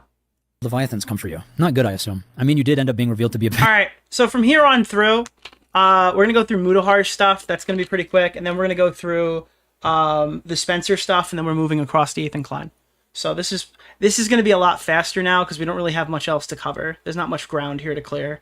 Let me just see if there's anything else. No, I think we got everything we needed in terms of coverage. But yeah, this is going to be a lot faster now because there's really not many interventions that we need to do. Stabbing manipulator who betrayed his friends and fans. We all know what you did to NightDocs, Maxi Boy, and we do not forget. I understand why you feel this way, given all the videos you must have watched about me. But I hope hearing my side can show you that the truth is a little more complicated than what YouTubers might make it seem. Ryan? I don't necessarily think that that's untrue. I think that it is certainly more complicated than it was that day. And I think a huge portion of that is like Mudahar's credibility evaporating as well. Like that's another aspect to this that is extremely like, that is significantly different than the time that video was made in. Because you can kind of lean on Mudahar there. I don't think you can lean on Mudahar anymore. Sure. So, what do you want to say, man? Fucking love you, dude. I know. That coming out of Max's mouth is kind of rich. Yeah, but here's the thing, and I'm going to say this straight away. If they're lying about Max being like a bogus pedo hunter piece of shit, doesn't justify, and again, I don't know if this is the case, if people have been malicious towards him. And made things up about him. There's something that I constantly preach on my YouTube channel, and it's overcommitting, okay? It's when you have someone dead to fucking rights, okay? And then you just go a little too far, and they pull that one string, and suddenly it undoes the whole video. It's like the whole video fucking unravels. Your whole argument unravels. It doesn't matter that he's a fraud. It doesn't matter that this... And I would feel awful if I personally did that, because I tell people to do that all the time. I don't feel like that's the case right now. But if that turns out to be I would feel kind of bad, yeah. So, yeah, that's just my worry. Bye. Bye. I think he's trying to ride the wave of Mudahar's loss of credibility to absolve himself, but it isn't working. Well, before you say that, you should watch how Mudahar has treated other people, because I saw some of this on Tommy's stream, and it seems he has some arguments about Mudahar here that I think are fair.